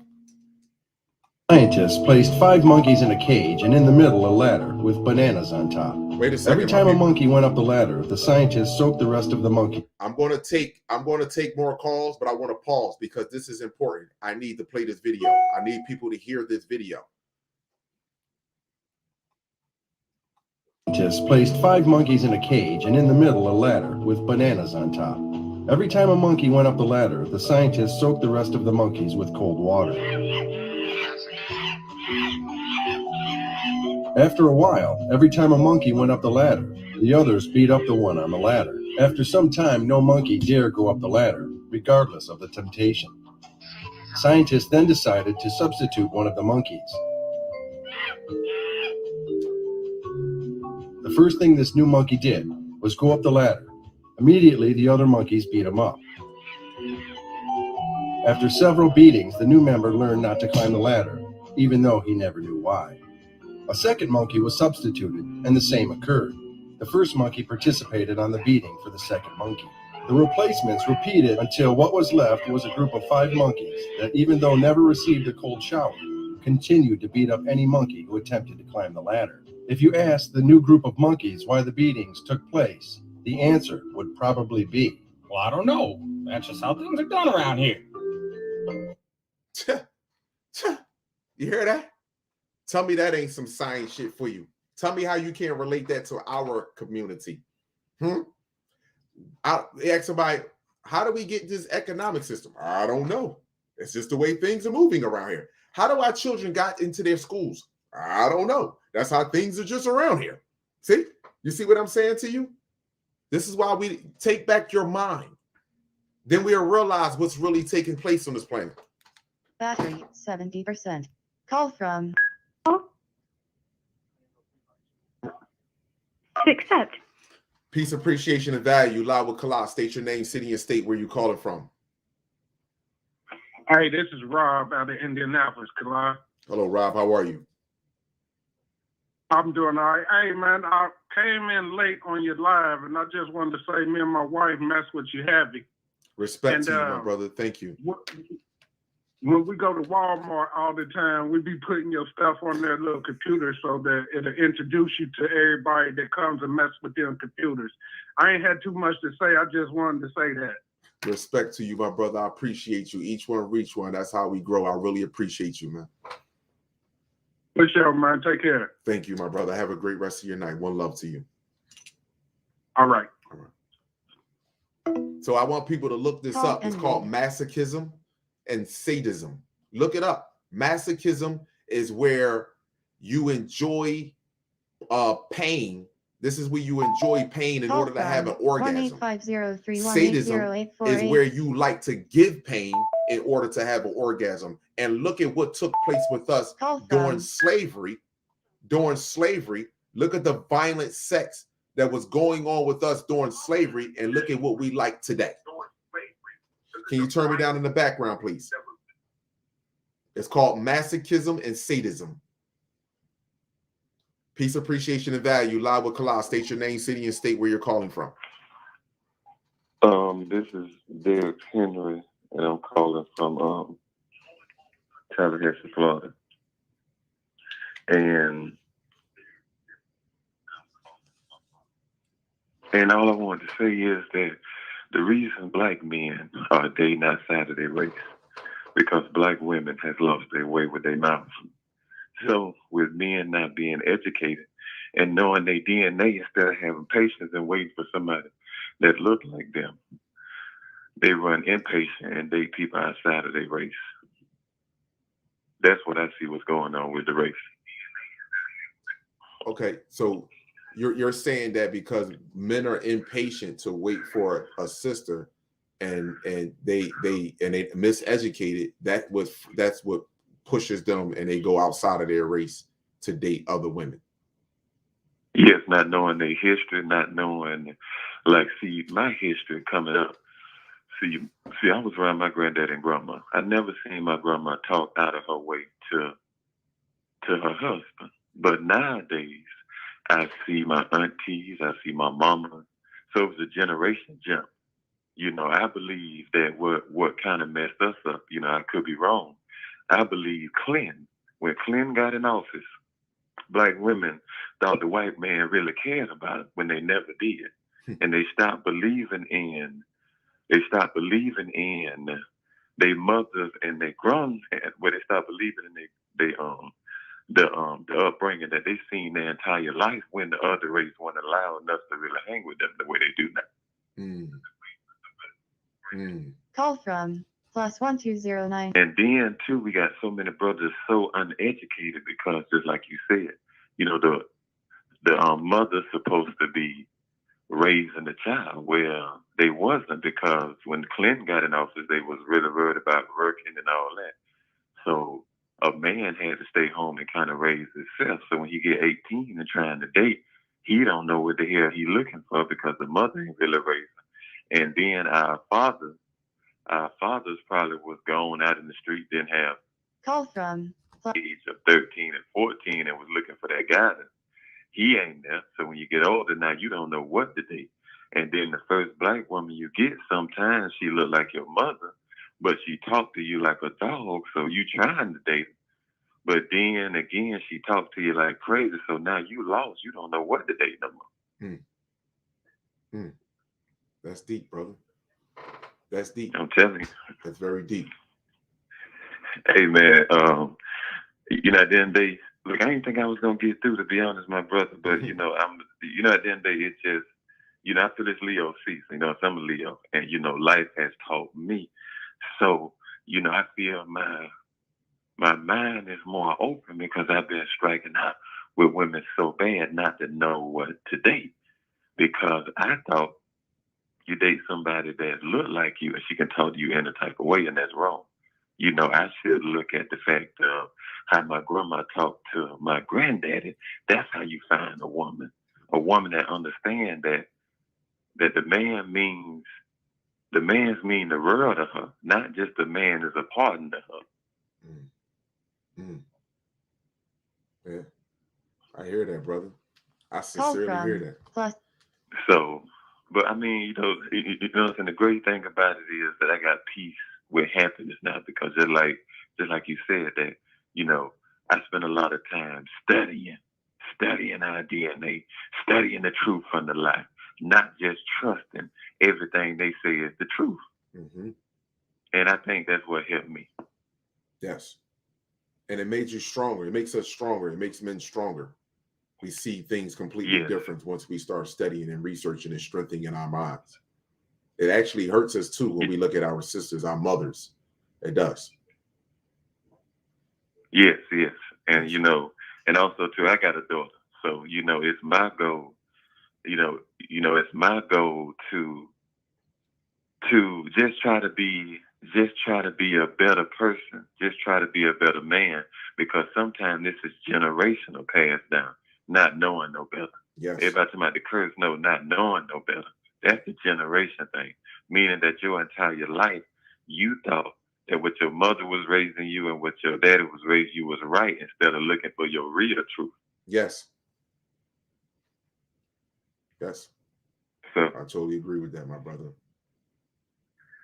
But yeah, man, I wanted to say, man, keep doing what you're doing, man. And, you know what I'm saying? Oh, yeah, and you know, this most high thing that everybody get caught into, this, there's a most high and all that. Well, you know, if people, see, this is where we going wrong with the Bible, and people just going wrong. People look at the Bible and see that the Bible is caught in a religion, a Christian, and all that. Instead of looking at the Bible, understand it's a book wrote about us. Good or bad, it still wrote about us. Truth or lie, it still wrote about us. Right. So if they're talking about the Most High, okay, they're talking about our ancestors. See, people done got caught in this religion, and they can't break themselves from that because it's what's being programmed in their head, and understand that the book was basically talking about us the whole time. That's right. That's it. That's absolutely right, my brother. You're 100% right on that. So, man, just keep listening, man. Keep doing what you're doing. Man, I feel your vibe. I'm a Leo, and you know what I'm saying? I know exactly where you're coming from and what you're doing. And, too, this really tripped me out.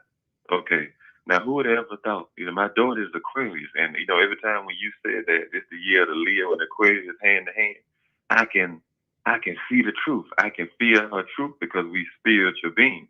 Is, you know, just like you say all the time, we are just vessels. So I can see the truth now. You know what I'm saying? So, you know, the only thing I've been going through, and it's not really too bad, but it's kind of bothering me sometimes. Call from +131. Father, in your child life, you still breaking, let me see. I would say breaking, let me see what the right word I'm looking for. Why? Cause I ain't seen my two little kids. I ain't seen them in about 8 months, and I ain't seen my oldest son in a while, and see what's going on as the women. That's why I say black women lost their way. The women believing in the other race to help them raise the child and don't want them to be around me. But see, that's a battle I had to fight growing up because my mama kept me away from my daddy. So, you know, instead of going on with my life and stuff like that, I'm still going on and being a better man, but I got to break that barrier, because if I don't break that barrier, my kids going to be trying to break the same barrier. You get what I'm saying? Yes, my brother. Yes.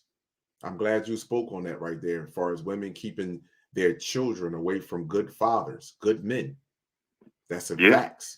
That's a fact there. You can't deny that, women. And also, too, the reason why, I figured out the reason why, because they both doing it to me. The reason why, because when they see the man loving the child, the man ain't loving them the same way. So they try to break that and try to break him at the same time. Come on, brother. Come on, brother. Come on, brother. Yo, come on, brother. You touching something here. Brothers is listening. Come on, sisters. Y'all can agree with that. Y'all can listen. You don't have to. That's not even in it. That's not. Listen, I know the kind of relationship that I can see brothers that have relationships with their daughters, and their relationship with their daughter could be different from the relationship they had with their mothers, and the mother could be jealous of that. Yes, it could happen that way. That's true. Yes, that's definitely true. Come on. But you know what I'm saying? I just try to speak on my life. You know what I'm saying? I just be trying to help people out because if I got it and our race don't got it, we still in trouble because the other side, just like you say all the time, the other side know how to stay together. The other side know how to rub their finance together, and the other side don't teach they side to like the same race. They only do it with us. And then another thing will help people out, like you say all the time when you're holding books. Pick up a book and start reading on TV because what I see on TV and the commercials and these new sitcoms, they always try to make the man feminine with the color hair, short clothes. Come on, brother. And they always do the same thing with the women. But if you pick up a book and learn your history, they can't do that as much. Come on, brother. That's the facts right there. Come on. Appreciate you, my brother. So, what's your name again? My name is Derek Henry, you know what I'm saying? But I go by my you can follow me on Instagram and my Instagram page. Hold on. Let me see. Oh man, can you inbox me on Instagram page? Inbox me on Instagram. I'm gonna message you later. Yeah, please inbox me on Instagram. Froze up, man. Hey, Call from. but I'm gonna message you tonight. You know what I'm saying? Yeah, please. And I'll let you know that I was the guy that was talking to you, man. But keep doing what you're doing, my Leo brother, the sun brother. Just like you telling people, we are from the sun, and people still don't get it. But so they're gonna find out soon, just like you said. So absolutely, just keep doing what you're doing, and and just like I said, so I'll make sure I message you tonight, man, and to let you know that it was me. You know what I'm saying? And then also too, how you know it's me because I know this different. I got to give my mama this credit. She picked out my name different, so it's Derex. So when I message you tonight, I'll make sure I put that in there. So take care of yourself, my brother. You too, keep my doing brother. What you're doing, man. You have a great rest of your night. Supreme love from the cosmos, brother. All right, talk to you. One love. Call from +1 424 538 6610. Jordan. I'm sorry, I didn't catch that. To accept, press 1. To send a voicemail, press 2. Yeah, I am peace, appreciation, and value live with Kala. State your name and city where you're calling from and your thoughts and your opinion. I'm Jordan Walk. I'm calling from Georgia. How are you, sir? Wait one second. I'm going to turn it on. All right. Jordan Walk. Hello? Yes, I'm here. Okay, sorry about that. How you doing? I'm doing swell. How are you? Pretty good. Okay, so for the first question about why do the black... Wait, can you actually read the question for me? Here we go, right here. Black men marry outside of their race more than other races of men combined. Why do y'all think that is? Okay, the first part is a couple parts to this.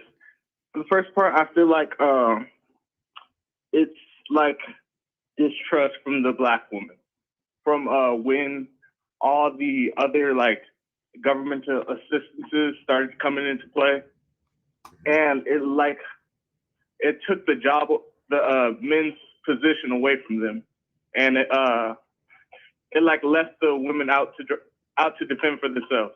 They had to provide for the man and the family. You get what I'm saying? Okay. Call from +. Okay. And sorry, I didn't know, so I wanted to make sure I said what I wanted to say. Mm-hmm. So to survive, I feel like the woman had to really turn his back on the black man because the black man couldn't provide for the black woman at that time because he wasn't allowed to or wasn't being given the capability to, I want to say. Mm-hmm. And the black woman went to the white man at that point. And I feel like first it was the black the white man giving them the governmental assistance. And then afterwards, they just straight went to the white man, period. And at that time, I feel like that destroyed the black family and black women's morals. After that, sorry, I'm trying to stay with the notes. Take your time. I'll get everywhere with this. Take your time. Okay. See now, sorry. Take your time. Okay, but now I think the black man does not fully trust the black woman for what they had to do to keep the black family, I want to say, alive. I want to actually thank Antoine Haynes, because at first I was going to say the black man was mad at the black woman. I don't know if I said that, but now I want to rephrase it to distrust, because they just don't trust them. And I think this is the last point I got. It says, after the black woman, after the black woman neglected us, I felt like, what the? This man. His phone went off. Listen, my people, did you see what they did? Did you see what they did? You see, they wouldn't let this video play. You see what they did? They froze my video. Now listen, YouTube, this is free information. Now, this is what happened. This is the woman that met the man on a dating app. She met a man on a dating app. Now, when we talk about trust, she met this man on a dating app, brought him home, had drinks, and listen. Family says they provided evidence they'd collected to crime scene investigators who arrived for the first time that day, included a bloody sheet and a pill. And 2 cups of like drinks or whatever next to a bottle. They didn't take none of that. We seen a condom, we seen lube, other stuff in there, and they didn't take none of this. Sources close to the investigation. So he got her drunk, intoxicated, numbed her up, had a condom with lube, my people. Just imagine what he done to her. And they didn't know autopsy. So can you imagine what he literally did to her? And we forgot about this. None of this. Sources close to the investigation tell the I-Team that Matthew LaFountain pictured in this social media photo, now removed, was the man at Lauren's apartment. A neighbor at his listed address in Milford confirmed LaFountain's identity, but we were unable to reach the 37-year-old who has not been accused of any wrongdoing. LaFountain's same image appeared under the name Matthew Thomas, now also taken down. Now, hold on. We go over here. Listen to this. The body was found dumped by the freeway back on January 8th. It's taken all of this time for elected officials to authorize a significant reward. Her family is, quote, elated. It was a terrible ending to a terrible crime, just dumping a body by the Manchester Boulevard on-ramp to the 110 freeway. Tiani Theus, just 16 years old, had been shot. So far, no suspect description, few apparent leads. Hopefully that will change with the reward. Absolutely positive. I am elated about it. Nafisha Kinsey is Tiani's cousin. And I spoke to other family members and have shared the news, and like, oh my God, I received the email and the first thing I said was praise God. As people mourn, some question why a young black girl's murder hasn't gotten the same attention and focus as other crimes. Now it's been almost 3 weeks since she was found, almost 3 weeks for elected officials to organize and announce a reward. $10,000 from the county, $50,000 from the city of Los Angeles once it's approved, and $50,000 from the state. In announcing the reward, state and local officials This has been going on for how long? This is the type of stuff that's been going on with our race for how long? And how is it that the black man is such a dangerous to you? Here we go. Even with our young boys. South Georgia teen found dead in a gym mat almost 10 years ago, speaking out against a recent ruling just yesterday that's closing the case. This is the father of Kendrick Johnson. This is Kenneth Johnson. Let's listen in. The findings of what happened to Willie James Williams. The same thing that this sheriff department will do again and again if the people do not stand up and fight for what is right. To me, it's not about fighting what is right. It's about educating our children. It's about not allowing our children to be subjugated to their schools. Why are our children going to their schools in the first place? Because, see, when we go to their schools, this is the shit that happens to us. See? Huh? But the lies you put on this paper made you just... They killed this young man, and they Call took his from organs. +1586. They killed this man and this young kid. You understand? And we turned, you know why? Because we turned our backs on them.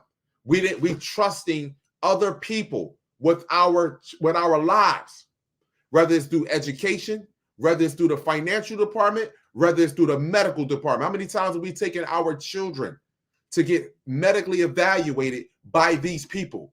Where did these people have the biological identification to the planet? Where did they pass their where did they pass their psychiatric test to where as though that they are sane enough to evaluate you after their ancestors did some of the most egregious things to you that is still continuing to this day? There are airplanes, there are shipping containers of children, of women and children that are being shipped across this world, more importantly to Europe, being organ harvested. When are we going to stop putting our lives in their hands? And it start with our children. More importantly, my mothers of humanity. You. Huh? I promise you, if you was to raise us differently and install something different inside of us and not let us ingest this world, the world can be there. But if you took control of our minds first, we will be able to deal with this enemy a lot better. Peace, appreciation, and value. Live with Kalal. State your name, city, and state where you're calling from. My brother Kalal, what's going on? Respect, my brother. What's going on? Hey, this is. I remember speaking to you on the phone before. I introduced myself as Jay, but my name is George Danny, and George. right now I'm in Tampa, Florida. Mm-hmm. I am 28 this year. I don't know if you remember me, brother, but I was actually the one that told you that me and my lady, we started living out of a van. Oh, okay, yeah. I remember exactly who you are now, brother. I remember exactly who you are. Go ahead.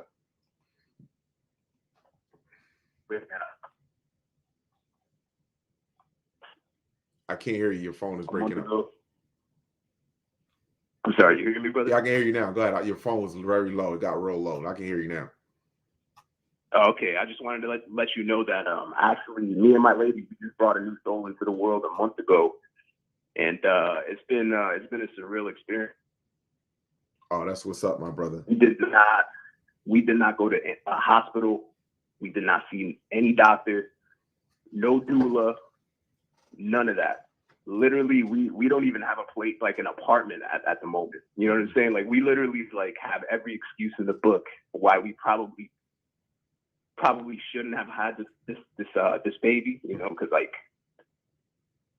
everybody, like, I don't know if it's just me, but like with this whole month of me having my daughter, I feel like people are so delicate with babies, like fearful and stuff, you know, like, oh, this could go wrong, you shouldn't do that, you know. Mm-hmm. And even in the whole process of us giving birth, like there were times where literally for like almost 4 days. And I'm talking about like in the back of a minivan. You know what I mean? Right. So like I really felt like we did everything in our power to stay away from these people. You know what I mean? Like not even go see the lab coats because we already know how that goes. Yes. And man, like I'm so happy. Like everything turned out perfect. I literally was the first person that touched my daughter. Come on, and that brother. feeling is unreal. Unreal. Like, unreal, bro. Like, and like, man, my mother was there too.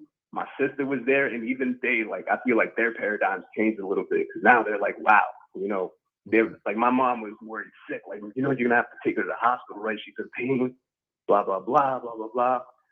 And as much as I try to tell my mom, like, hey, Mom, I can't do that because this is the reality, blah, blah, blah, you know, she's just like, you know, she's still stuck in that mindset of this world. Like, she doesn't think she doesn't think about things as deeply as we do. But yeah, I just wanted to let you know, and I also wanted to encourage my brothers and sisters out there that might possibly be thinking about having children, you know, and like trying to navigate like exactly how it is they're gonna do that without risking the child's life. And you know, it's like literally you have to do the homework. Obviously, you have to like eat right.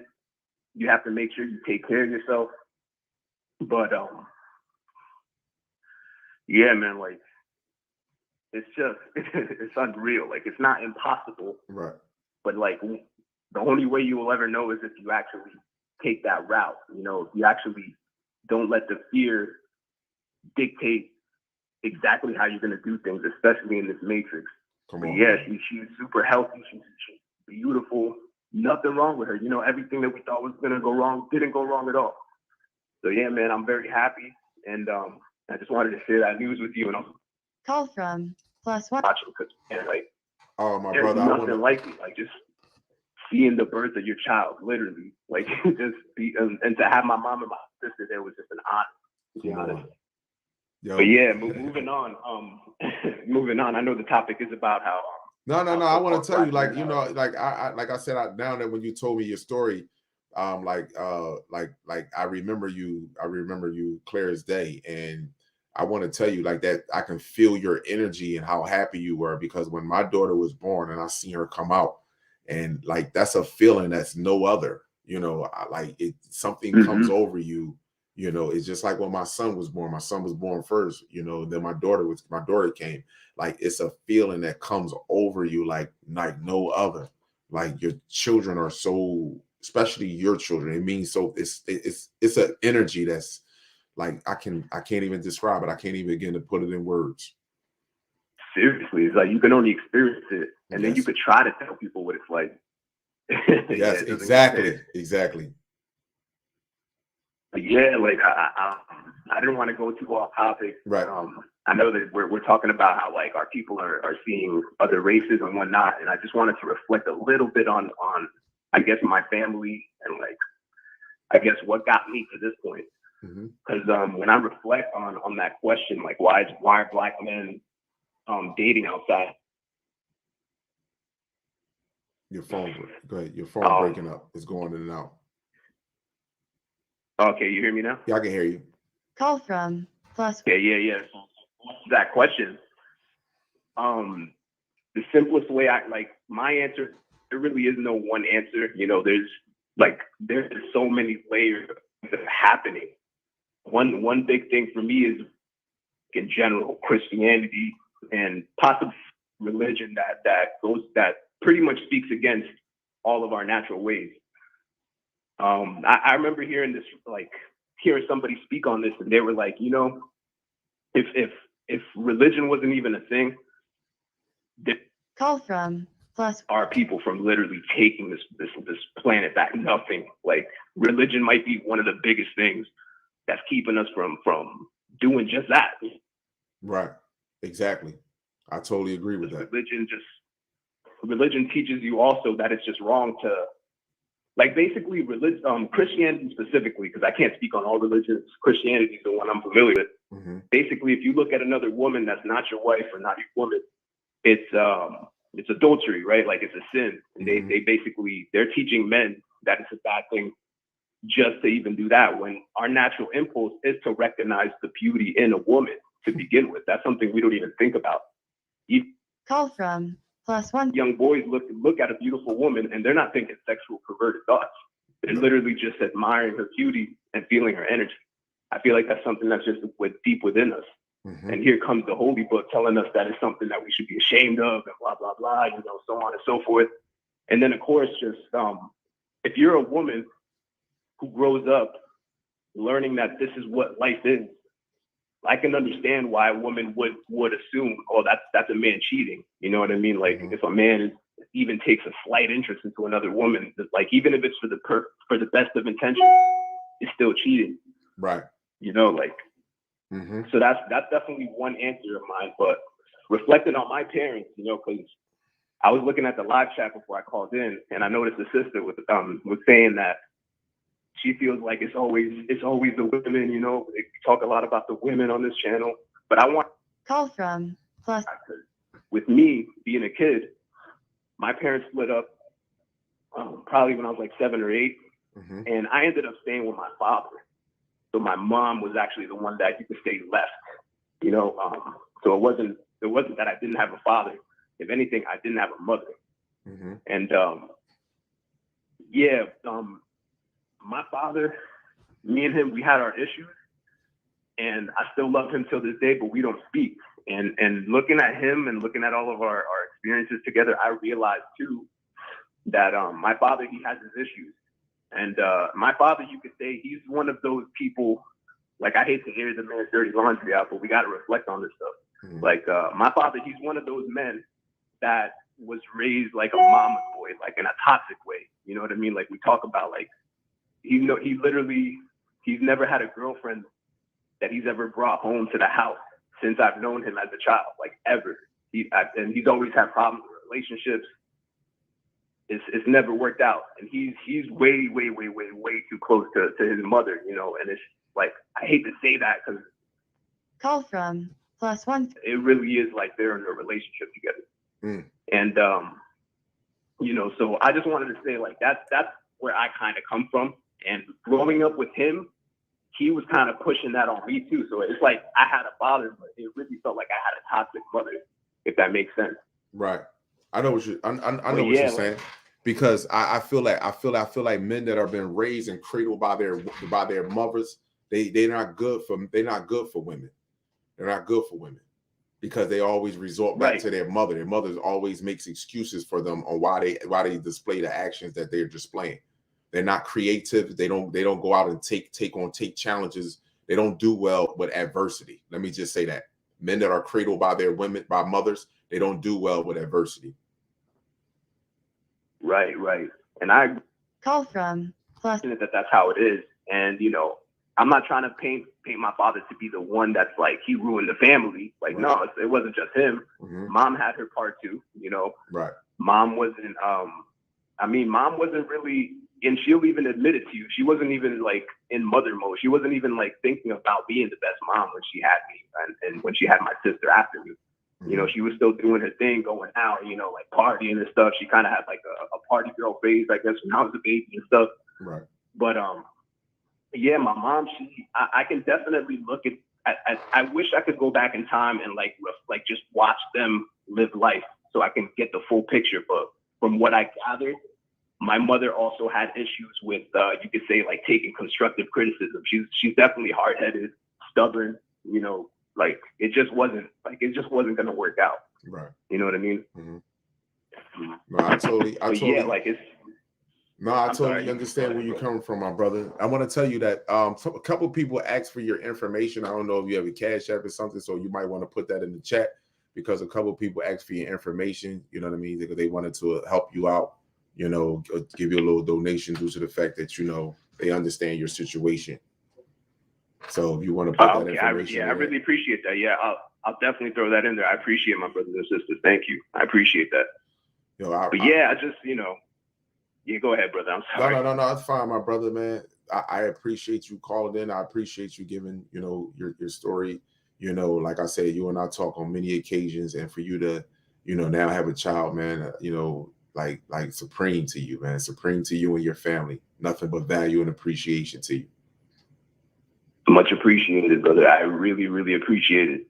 I love and I value you dearly. Thank you for everything, man. Because it's like, I can't give you all the credit, unfortunately. But like, man, coming across you and like listening to your ideas and all the knowledge that you're sharing, definitely got me to this point I'm at right here. Like, if had I not come across your content, who knows if my daughter even would be in the same situation right now. Right. So I just wanted to throw that out there, man. Thank you so much. Call from +1. The good that you're a lot of the good that you're putting out into the world of what you're doing, you probably don't even get to witness the best of it, but it's out there. Oh man. Thank you so much, man. Man, I appreciate it, man. Like, you know, when we're done with this call, man. As a matter of fact, tomorrow, because when I get off here, I know I'm gonna take it down because I gotta go to work. But if you can call me tomorrow, because I know you still got my number. So if you give me a call tomorrow, so me and you can talk, my brother. Sounds good. Definitely. I'll definitely call you up. Sounds good. Definitely, my brother. You have a great rest of your night. Respect to you. You too. Respect, God. One love to you, brother. Peace. So let me just say this real fast, right? For the people that come here and they want to say that my channel is to hate women, let me just tell you this: you are a lizard. You don't read. You're misguided and you're miseducated. That's why you can't stand here and have a conversation. I'm not going to take too much. This is going to be my last phone call. You're miseducated. You can't read, and I'm willing to bet that you can't read, and you have nothing going on in life. Peace, appreciation, and value. State your name and city, state and where you're calling from, and your thoughts and your opinion. My name is Isaiah. The city I'm from is Baltimore, Maryland, and I'm here to answer your question. Go ahead, my brother.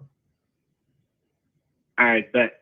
So the reason why I think that men date outside their race, well, our men date outside our race, is because the image that they put on the TV and the media, the display of the Black woman, the rappers and the singers, how they talk about they need foreign girls, we gotta have foreign chicks, even all that influences the Black man to date outside their race. It also makes Black women insecure about themselves. Like, I've seen a lot of Black women get blonde hair, get their fat taken out their stomach just to follow an image that they have to keep up with another race. When you look on TV, when you look at mostly in the media, it shows not Black women, but it shows other girls. It shows white women with makeup on their face. It makes it sound like you have to be light to be beautiful. And some women, it makes most women insecure. And it also, when our men, and especially our young men, because I'm just turning 20, when we hear this, it makes us like not want a Black woman, because all we see is our people rapping about all these other girls, all these different other races, and they downgrade our Black women the most. Mm-hmm. Another reason is because of the generation of women that we have now. It seems like they don't care about sharing and exchange of energy. Everything is about finances. They got these city girls that just want to have fun now, and that's mostly Black women, but it's not all of them. And I feel like that scares away real men that actually want to take care of families and actually want to start something and build with them. Mm-hmm. Okay. And hold up, because I had a lot to say, but I had to write it down because. All right, let me follow up with what you were saying. Now we have what we call mirror neurons that are here inside of our brain. Now, what you stated was that on TV, rap on TV, which you can in a Black community, we watch about 90. We watch more TV, double the TV than all other races. We watch double the TV. Right. Our TV time and social media time is double than all the other races. So let's start with that. Now, the image that's on TV is that a Black woman, the Black woman should look like a white woman or a foreign woman. And what is the image that the Black woman is giving her son, her baby son, her son that she's raising up? So we have to ask that question. Now, let me hold up. There was a sister that pointed this up here. This is why y'all never can last a year or more with semen retention. I don't know who you talk to. First of all, let me explain something to you, sister. Is it really are we supposed to last a year with that? Are we supposed to? Show me where it says in our history or our biology and our genetic makeup that we're supposed to. How about you? Can you just have sex during your ovulation period? Because guess what? You're not supposed to have sex the other 3 weeks. You're not supposed to have sex the other 3 weeks outside of your ovulation period. You're not even supposed to have a menstrual cycle. Do you know that? So you're not supposed to have sex the other 3 weeks. You're only supposed to have sex 7 to 12 days out of a month. So I can practice. I practice semen retention with the woman. That doesn't make it having sex. I can practice semen retention. That doesn't mean anything if you're not on the same page. If you're not on the same page, go ahead, brother. Y'all have periods. Yeah, See, hold on. Let me address this one more thing. This is why we have periods. See, this is what I'm talking about. Nigger science. That ain't nigga. That's nigger science. You don't have periods because you having sex with a black man. That is a lie. That is a biological lie. Go ahead, brother. My apologies. Go ahead. My apologies. Good, but I feel as though like another reason is like the household. Like I grew up with my mother, with like my father not really around like that. So it's like when we grow up, you feel me? And my mother was working a lot, so I basically raised myself. But when we grow up seeing this, and that's all we see, that dictates our perception of how we view our black women. Because all we're seeing on TV, all we're hearing, and all the frequencies that we're vibrating on, that we getting this message from, is showing, oh, white woman, oh, she has to have this, she has to look like that. But it doesn't. It has nothing that uplifts the black women. There's nothing that uplifts the black women. You look on all the TVs, or even you can look on magazines, and you're not even going to see, just because of how downgrading they is. So when you grow up like that, I feel like for some people, that's all they know is the white woman. That's all they know. Oh, I want to have a white woman. I don't want to have somebody that's ghetto. I don't want to have somebody that's this, that, and the third, because that's how they paint the picture in your head. Yes. Call from +181. I feel as though like. Go ahead. I feel as though like it's hard for real men, and I say real men because most of these men think with their dicks. So they're not really trying to come to a commitment. They're not really trying to exchange energy and actually build something. They're just trying to get their nut off or something like that.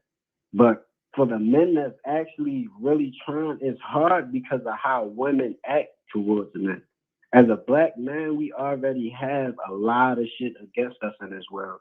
And I feel like most women, they add on to it. Even when a black man is doing, they still add extra weight on his shoulders just because of how they feel. Mm-hmm. And they feel like they're less valued, which, I mean, I understand because of how everything is set up against them. But they make you feel like you got to keep giving them value. You got to keep reminding them that they're so high, because they don't even value themselves. All right, now tell me. What I would think. Hold on. Tell me why is that though? Tell me why that you in your heart that you feel as though that she's dealing with insecurities and she constantly got to be reassuring that she's beautiful, that she's amazing, which is all physical shit. To be honest with you, you got a nice body, you look good. Why is that? I feel like it's because that's how I feel like that's how society paints the picture. Like, true, that's true. But with society, it starts with you. It starts with the individual person before society. When you wake up in the morning, before you walk out your door or turn the TV on, you actually wake up in your body, in your room. So before you start programming yourself with society, tell me why you feel as though that the black woman is dealing with so much insecurities or self-hate at this particular time and moment.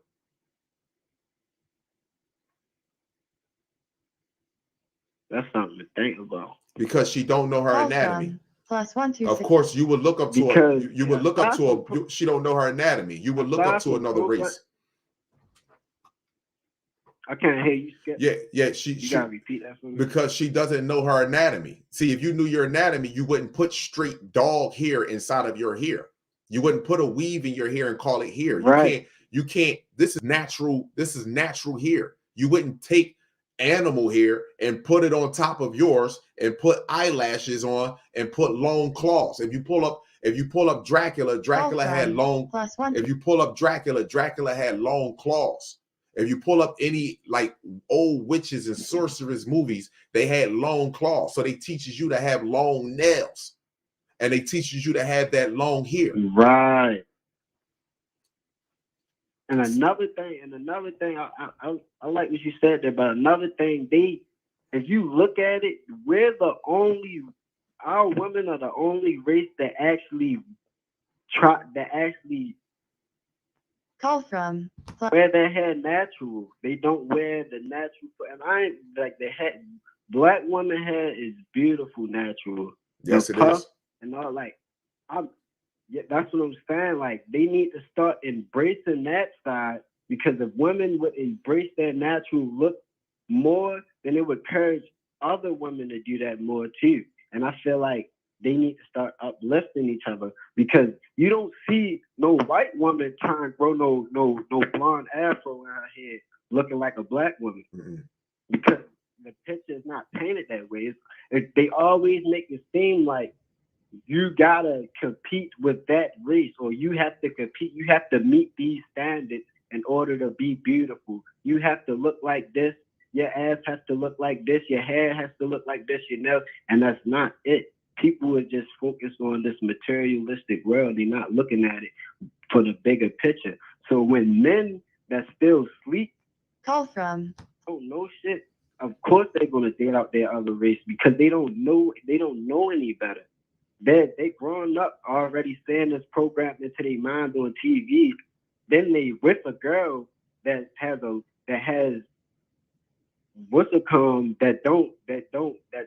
that don't value herself, and it makes it hard for that man to stay in a relationship if he's really committed, because of all that's going on. You got the programming, and then after that you got the insecurities coming from the black woman herself, telling you, I feel like I need to get blonde hair. I feel like I need to get I need to look like her. And when you hit, you thinking like, well, she's trying to look like that. Maybe I need to be with the who she's trying to look like. When really it's not even that. And that's where I would go on why I feel like men date outside their race. Oh man, what's your name again, brother? My name is Isaiah. Isaiah. I want to say, bro. Listen. I want to say I appreciate hands down what you're doing, bro.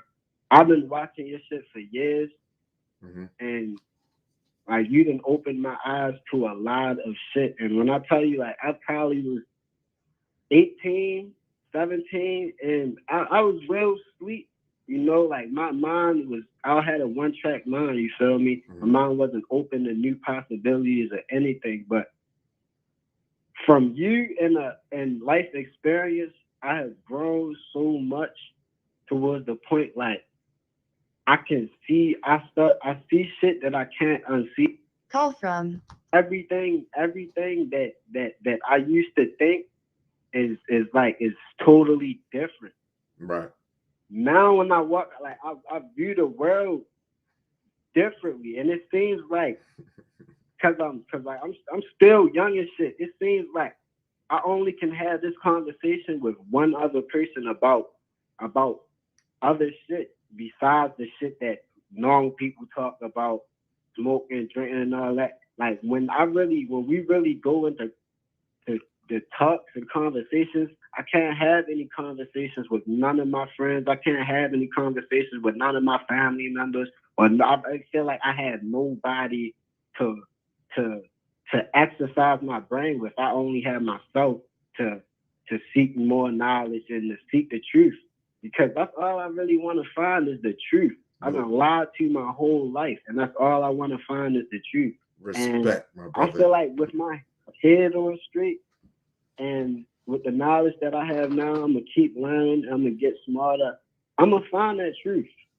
Come on, my brother. You feel me? I want you to know I appreciate you, and keep doing what you're doing. Because it's definitely reaching a lot of people. I appreciate you too, my brother. Supreme cosmic love to you. I really do.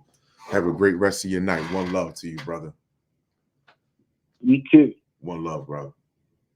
That was a strong brother right there. I appreciate that. Let me just say this to y'all. I know that when I do these lives, I know that when I come on here, I know people that have trouble with adjusting, or a trouble that with bettering themselves as individual, rewiring their brain, which is neuroplasticity.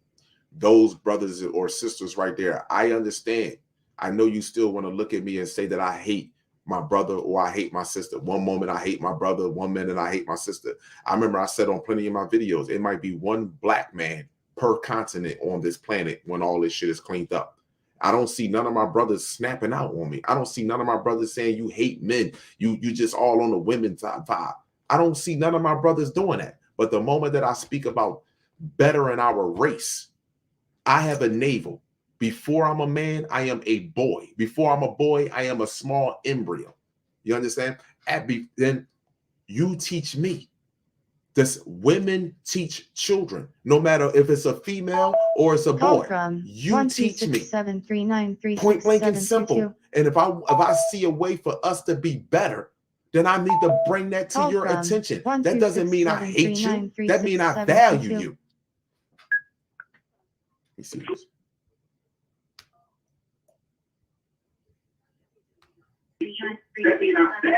Can you turn me down in the background? Yeah, I got you, bro. Peace. Give me 2 seconds.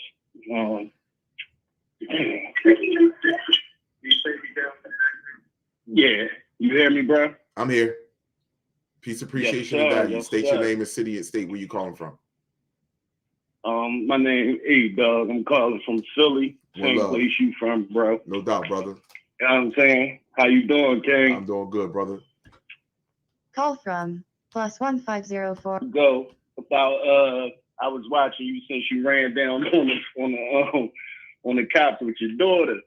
You know what I mean? When you had pulled up at the station. I've been on you for a minute, man. I greatly appreciate everything you've done, bro. Well, I'm ready to get crazy. Well, listen, let me tell you, brother, I'm getting ready to get crazy. I'm ready to go in front of University of Penn. I'm ready to go in front of Temple. University of Penn is a hospital. For people that don't know Philly, the geographical area. I'm ready to go in front of Temple University. That's another hospital. And I'm going down to the main district where the police department is at and the school district. So that's what I'm doing. This is why I'm strengthening my mind. So okay. I wanted to tell that to the people. All right. Respect. Go ahead, brother. So let me say this to you. I'm in the city. We can always link up, man. My name is I ain't got no problem linking.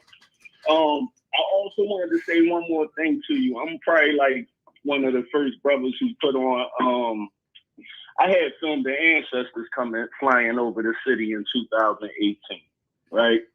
Now, what they did was, like, they called me, they reached out to interview me and everything. They put me on this little TV channel or whatever, you know what I'm saying? But what they did was they didn't play it over here until now. So a lot of the stuff that a lot of the knowledge that giving out to the people, I've been trying to also get that knowledge out. And it's like one time they cut my Facebook down, and a few times I don't really deal with Instagram or nothing like that. It's just I didn't have nobody in the city that was talking the way you talking to talk it with me, folks. So, I mean, with that being said, man, like I said, I appreciate everything you're doing. You know what I mean? Like, man, like you helping a lot of folks, man. Like, we need it here. It's too much going on. Exactly, you know my what brother. I'm saying? My 15-year-old son got murdered 2 years ago. And these folks ain't, you know how the folks is here. Sorry to hear that. You see what I'm saying? So, sorry to hear that, man. It's like when you talking this knowledge, your family against you, everybody against you, until they see somebody else that's on the same page with you. Then it's like, oh shit, you know what? Damn. Maybe what he talking is official.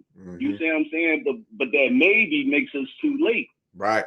You see what I'm saying? It's that maybe once you start saying maybe, you already late to the party. Right. You dig? So it's like, I mean, if when you going down there to Temple and all that. As soon as the weather break, I'm waiting on. I'm waiting for my lab jacket to come back, huh? Matter of fact, do me a favor when we get off of this, when we get off of here, just text me. Just text me from Philly. Yeah. Just text me your name and put from Philly. For sure. And at this number For right sure. here. And if I don't call you back and respond to you tonight, I will definitely respond to you in the morning, my brother. Because when I get off here, Man, you got work tomorrow, bro. I Go got ahead and handle your pee out tomorrow. For sure. Appreciate it, my You know brother. what I'm saying? For sure, man. Peace to you, King. All right, you have a great night. One love to you, brother. You too. Peace. Peace. Yeah, peace, appreciation, and value to everyone that called in. Listen, that's my last call. Now, listen, what I'm going to do is I want to play something for y'all, right? Now, this is for, like, you know, when the people be talking about conspiracy theories and talking about here we go. When people talk about conspiracy theories, now this was a doctor. Now, of course, this is Dr. Ladepo, this guy right here. He was a doctor. I want you to listen. He could not answer the question. Listen to this. Joined us now live in Tampa, watching this for us closely. Hi there, Evan. I know in the end here, Dr. Joseph Ladapo was actually recommended for approval by unanimous, right? 6-0. Yeah, absolutely. Their votes would not have changed the outcome, but Democrats said that his answers were so unsatisfying that they had no choice but to boycott the rest of the proceedings. Before that, he was grilled for over an hour on masks and vaccinations. You are recognized first to address the committee. Dr. Joseph Ladapo could hardly have picked a tougher time to lead Florida's COVID response. By applying... First and foremost, whenever you see a black man, he has no beard or mustache on his face, understand what's taking place with him, my brothers and sisters. Remember that. Remember, please, just look at TV.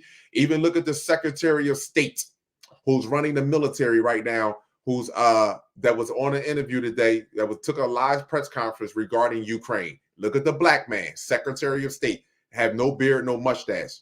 Scientific data, evidence-based strategies, and a sensible approach to public health.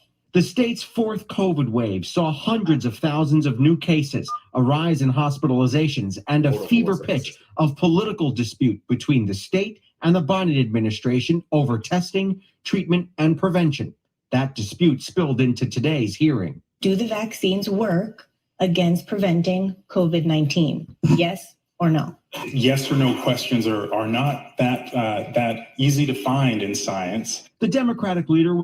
That's a lie. Yes or no answers are the number one thing that is found in science and biology. That is the number one thing that's found in science and biology. That's why it's so hard for him to answer the question and listen to how he talks. Unsatisfied with his answer that they are effective in preventing serious illness, but over time, not infection. We get two buttons to push here, Dr. Ladapo. Yes or no?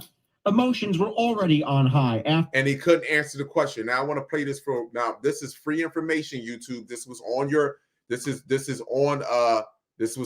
your news channel. So you can't flag me for this or even get upset or mad. You can't flag me. Hold on for 1 second. Peace, appreciation, and value, my sister. That was the last call that I was taking tonight. I'm gonna do another call in on Friday, next Friday. Okay, thanks. All right. It's now a proven fact that being vaccinated and boosted neither protects you from contracting the virus nor spreading it. And more shocking is the new data that the vaccinated are more likely to contract Omicron than the unvaccinated. Now, a fantastic piece today in the Wall Street Journal correctly notes one preprint study found that after 30 days, the Moderna and Pfizer vaccines no longer had any statistically significant positive effect against Omicron infection. And after 90 days, their effect went negative, i.e. vaccinated people were more susceptible to Omicron infection. So. Hold on, bear with me. My apologies. So YouTube, that's Fox News. That's not no one making. That's Fox News reporting this. I'm just sharing the information. I don't go either way. I'm not agreeing with her, nor am I disagreeing with her. I'm playing the information so people can do their own individual research. This makes comments from teachers' unions, reps attempting to justify the ongoing school closures all the more infuriating. So it was 2 weeks to flatten the curve. It was 100 days of masking. It was back to normal by 4th of July.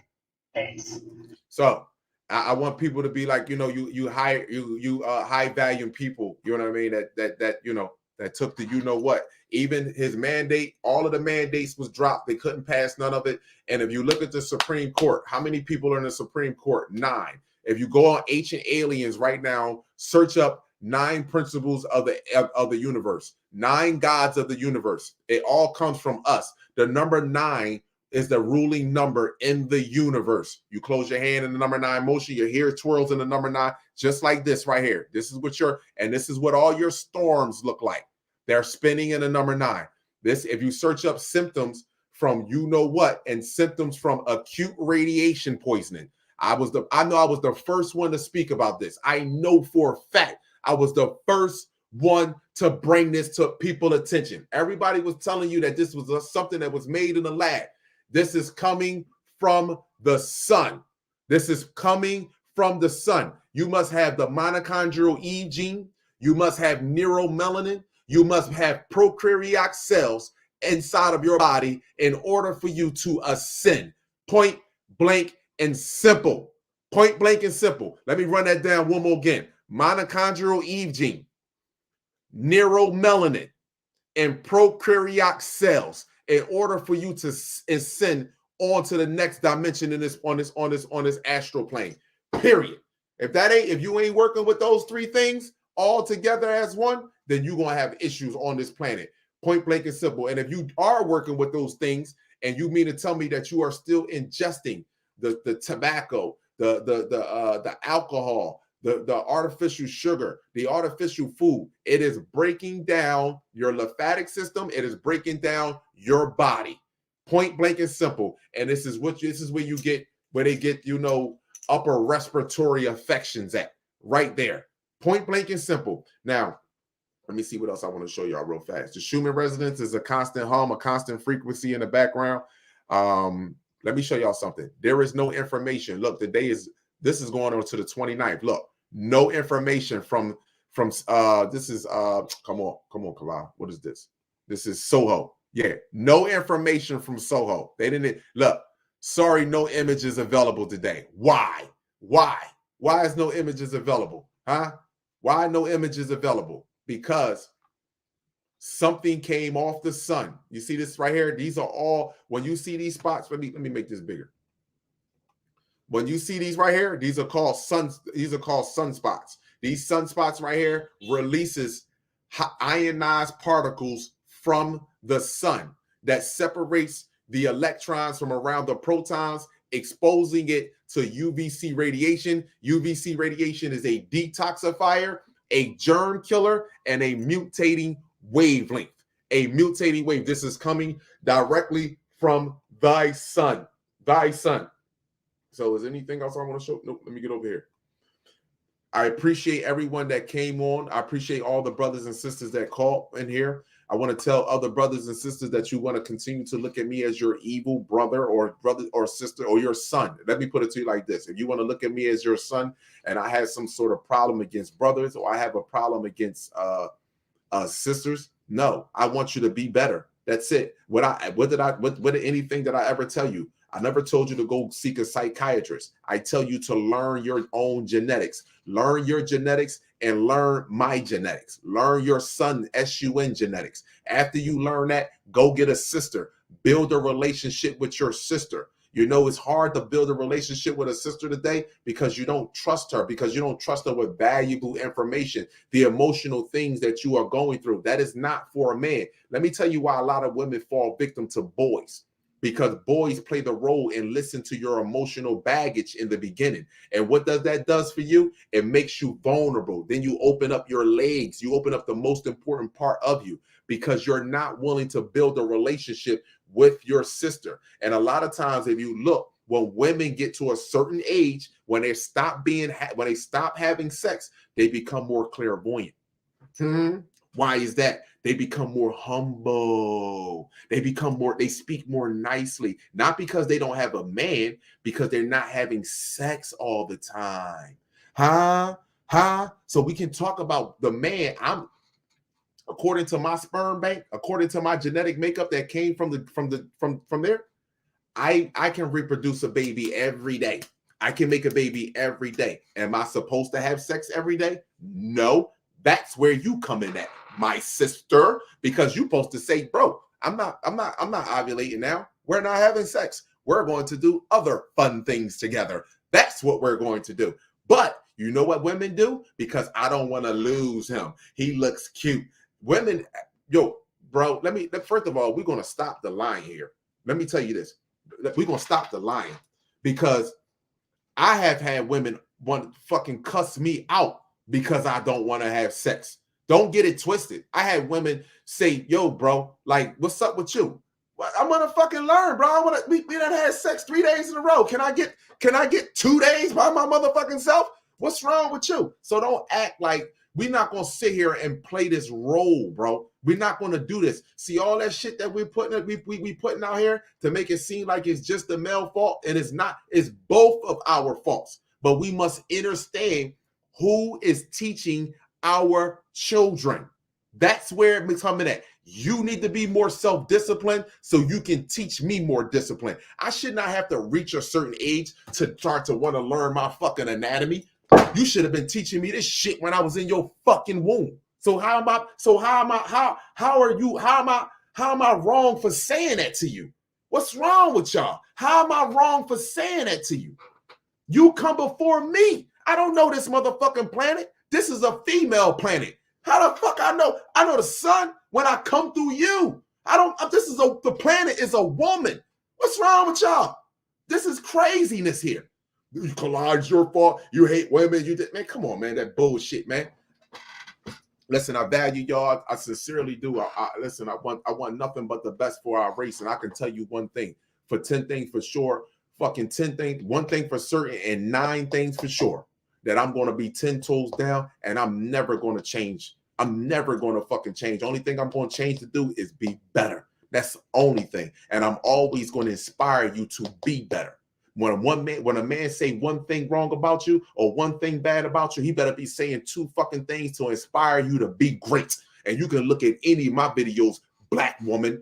I have always said things to inspire you to be great. Go look at other channels. They tell you to go see a psychiatrist, and then they talk shit to you and tell you to go fucking run up and down a treadmill. I don't fucking tell you that, because once you learn your DNA, you ain't got to go see a psychiatrist. You ain't got to run up and down a fucking treadmill. You don't have to do none of that shit, because you're going to know thyself, and you ain't going to allow none of this shit inside of you. Point blank and simple. I value my people, man, woman, and child, heaven and earth, eternal light. Each one reach one. This is how we grow. I see you. Protect yourself at all times with knowledge, sunlight, chlorophyll, distilled water, and 3D human free. Kalama Amin Ra, God gene for life. I'm out. One love to you.